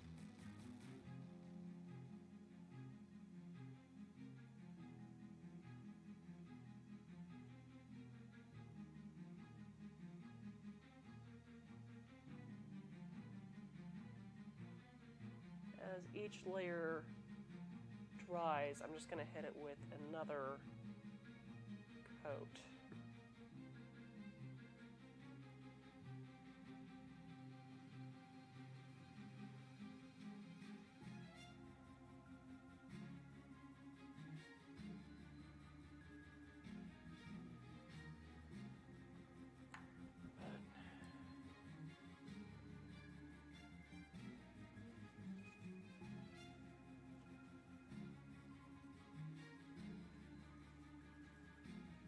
I'm waiting for that to dry. Go ahead and add those bits that I wanted to on the base earlier. So that means a little bit of our lead belcher. So we have a metallic on our base.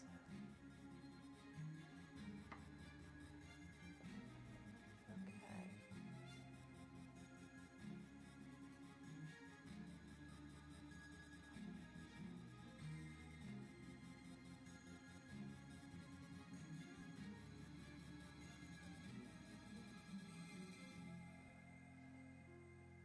Yeah. And that was not a good place to grab it. I regret everything. Okay.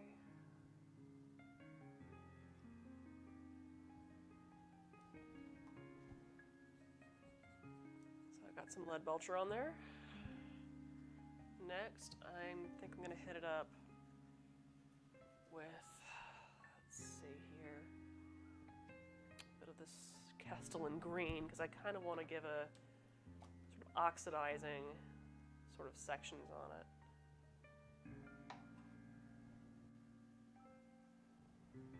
So, touch that around some areas. Yeah. Well, I guess at least I'm making this a little more tacky for it to bond. Ah! No! Stop that. Don't want you there.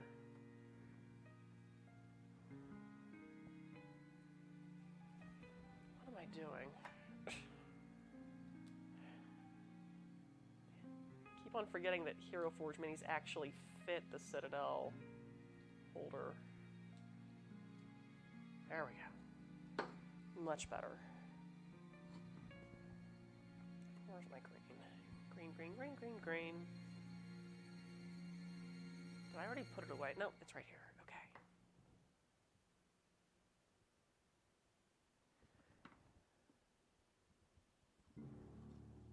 Okay.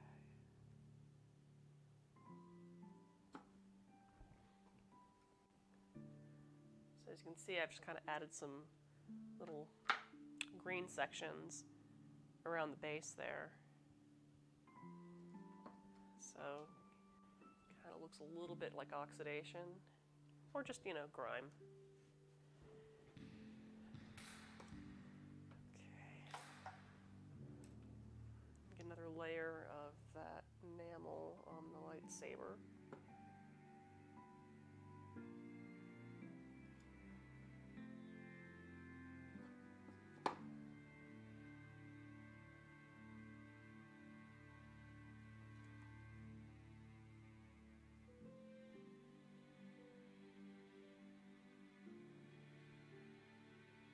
Maybe that's going to take a little while to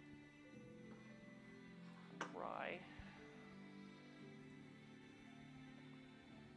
That's my timer going off for letting the meatloafs cool. So I think that's probably a good place to stop on this mini for tonight.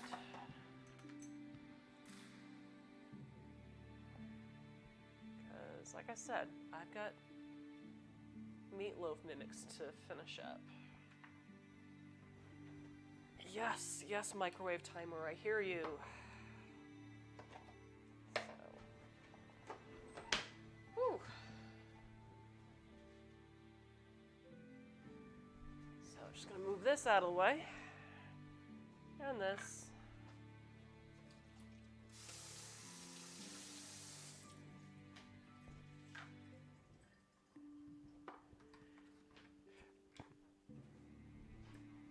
Now we gotta finish up those muffins. So, I'm just gonna pull it back up. Hi, Shorty. Have my cat rub up against my leg because he loves me. And, okay, cool. Ah, my brushes. I don't want to have that in food. And just quickly wash my hands off so I don't get paint and stuff in the food.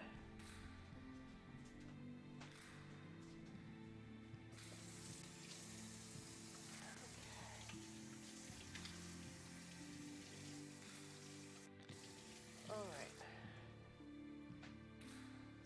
So, what I'm going to need is all of the ingredients I had together earlier. and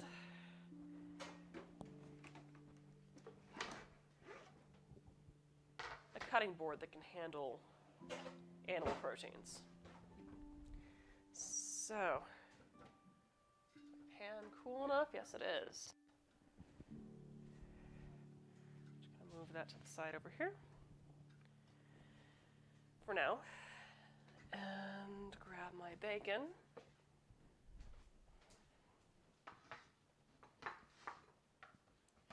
Now it's time to kind of put together all the elements I got out earlier.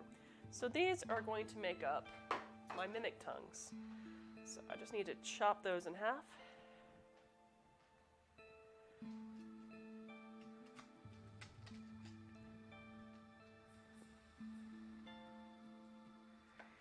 I think that one looks the most like a tongue, so I'm going to use that one for my example here.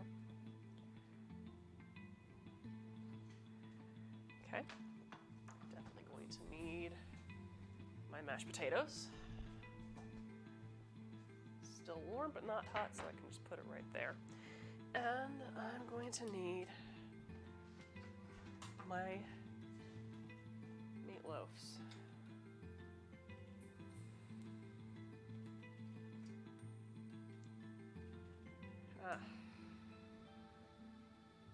Probably should not have had them cooling in their own juices.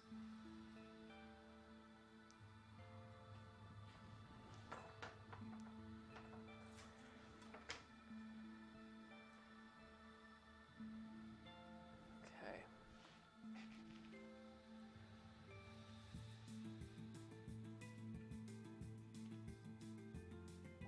Yep.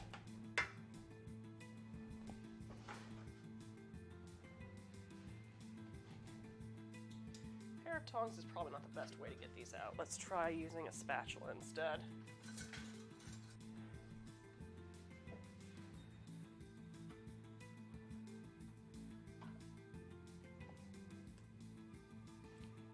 We'll start out with 4.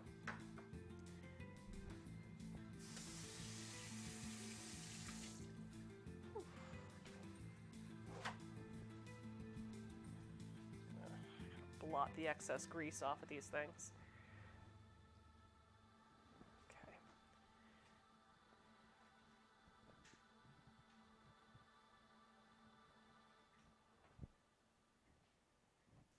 Okay, so just going to slice off the top of here very carefully. Oh gosh, it's a good thing we got mashed potato because this is going to be kind of stubborn. But the mashed potato will help hold together because it's starchy like that. Okay. Oh, stupid me, I forgot the most important part. Forgot this guy's tongue. So, piece of bacon, mashed potato, and I'm just gonna top this guy off with some garlic teeth.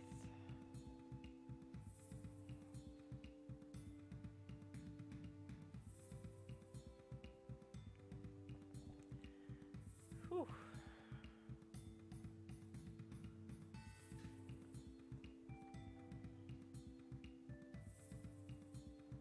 There we are.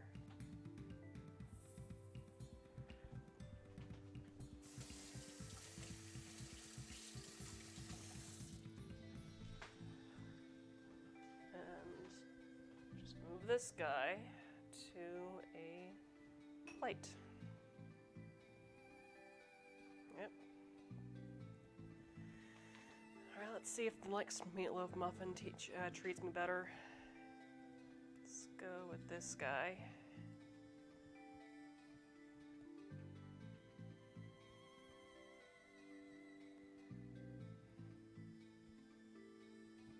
Okay, that one's a little more intact. All right, so now I've got that. Let's give that guy a tongue. So, just gonna put that slice of bacon right there and top it with some mashed potato.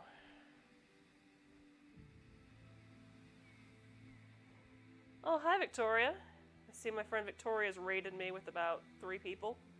Thank you for joining. Welcome to Munchies and Minis. I am just finishing up my recipe for Mimic Meatloaf Muffins. And I've got a bottom of a treasure chest right here with a bacon tongue. And let's add some roasted garlic clove fangs on each side. Top it off with the lid for our chest and stick in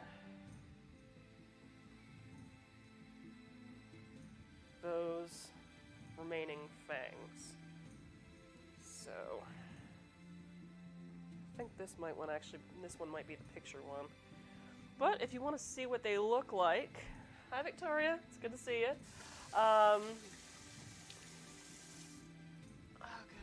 Need to be able to put,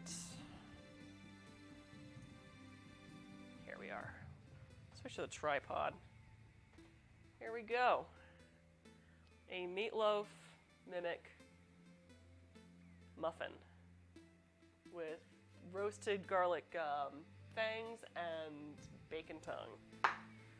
Transfer.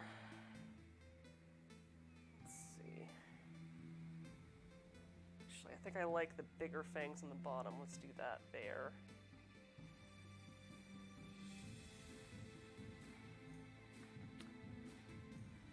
Let's transfer this guy to a plate so you can see that one a little bit better. Oh, thank you. Yeah, I got the idea from when I did the MacGuffin Muffin treasure chests. And, it just kind of makes sense to me to, for a Mimic version, it would be something that's definitely not a muffin, but just kind of looks a little bit like one. So, yeah, let's see. Here's another one. And there you go.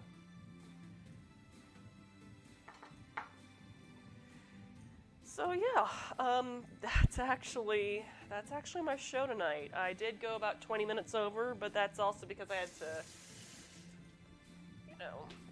wait for things to cook up. So, thank you for joining me.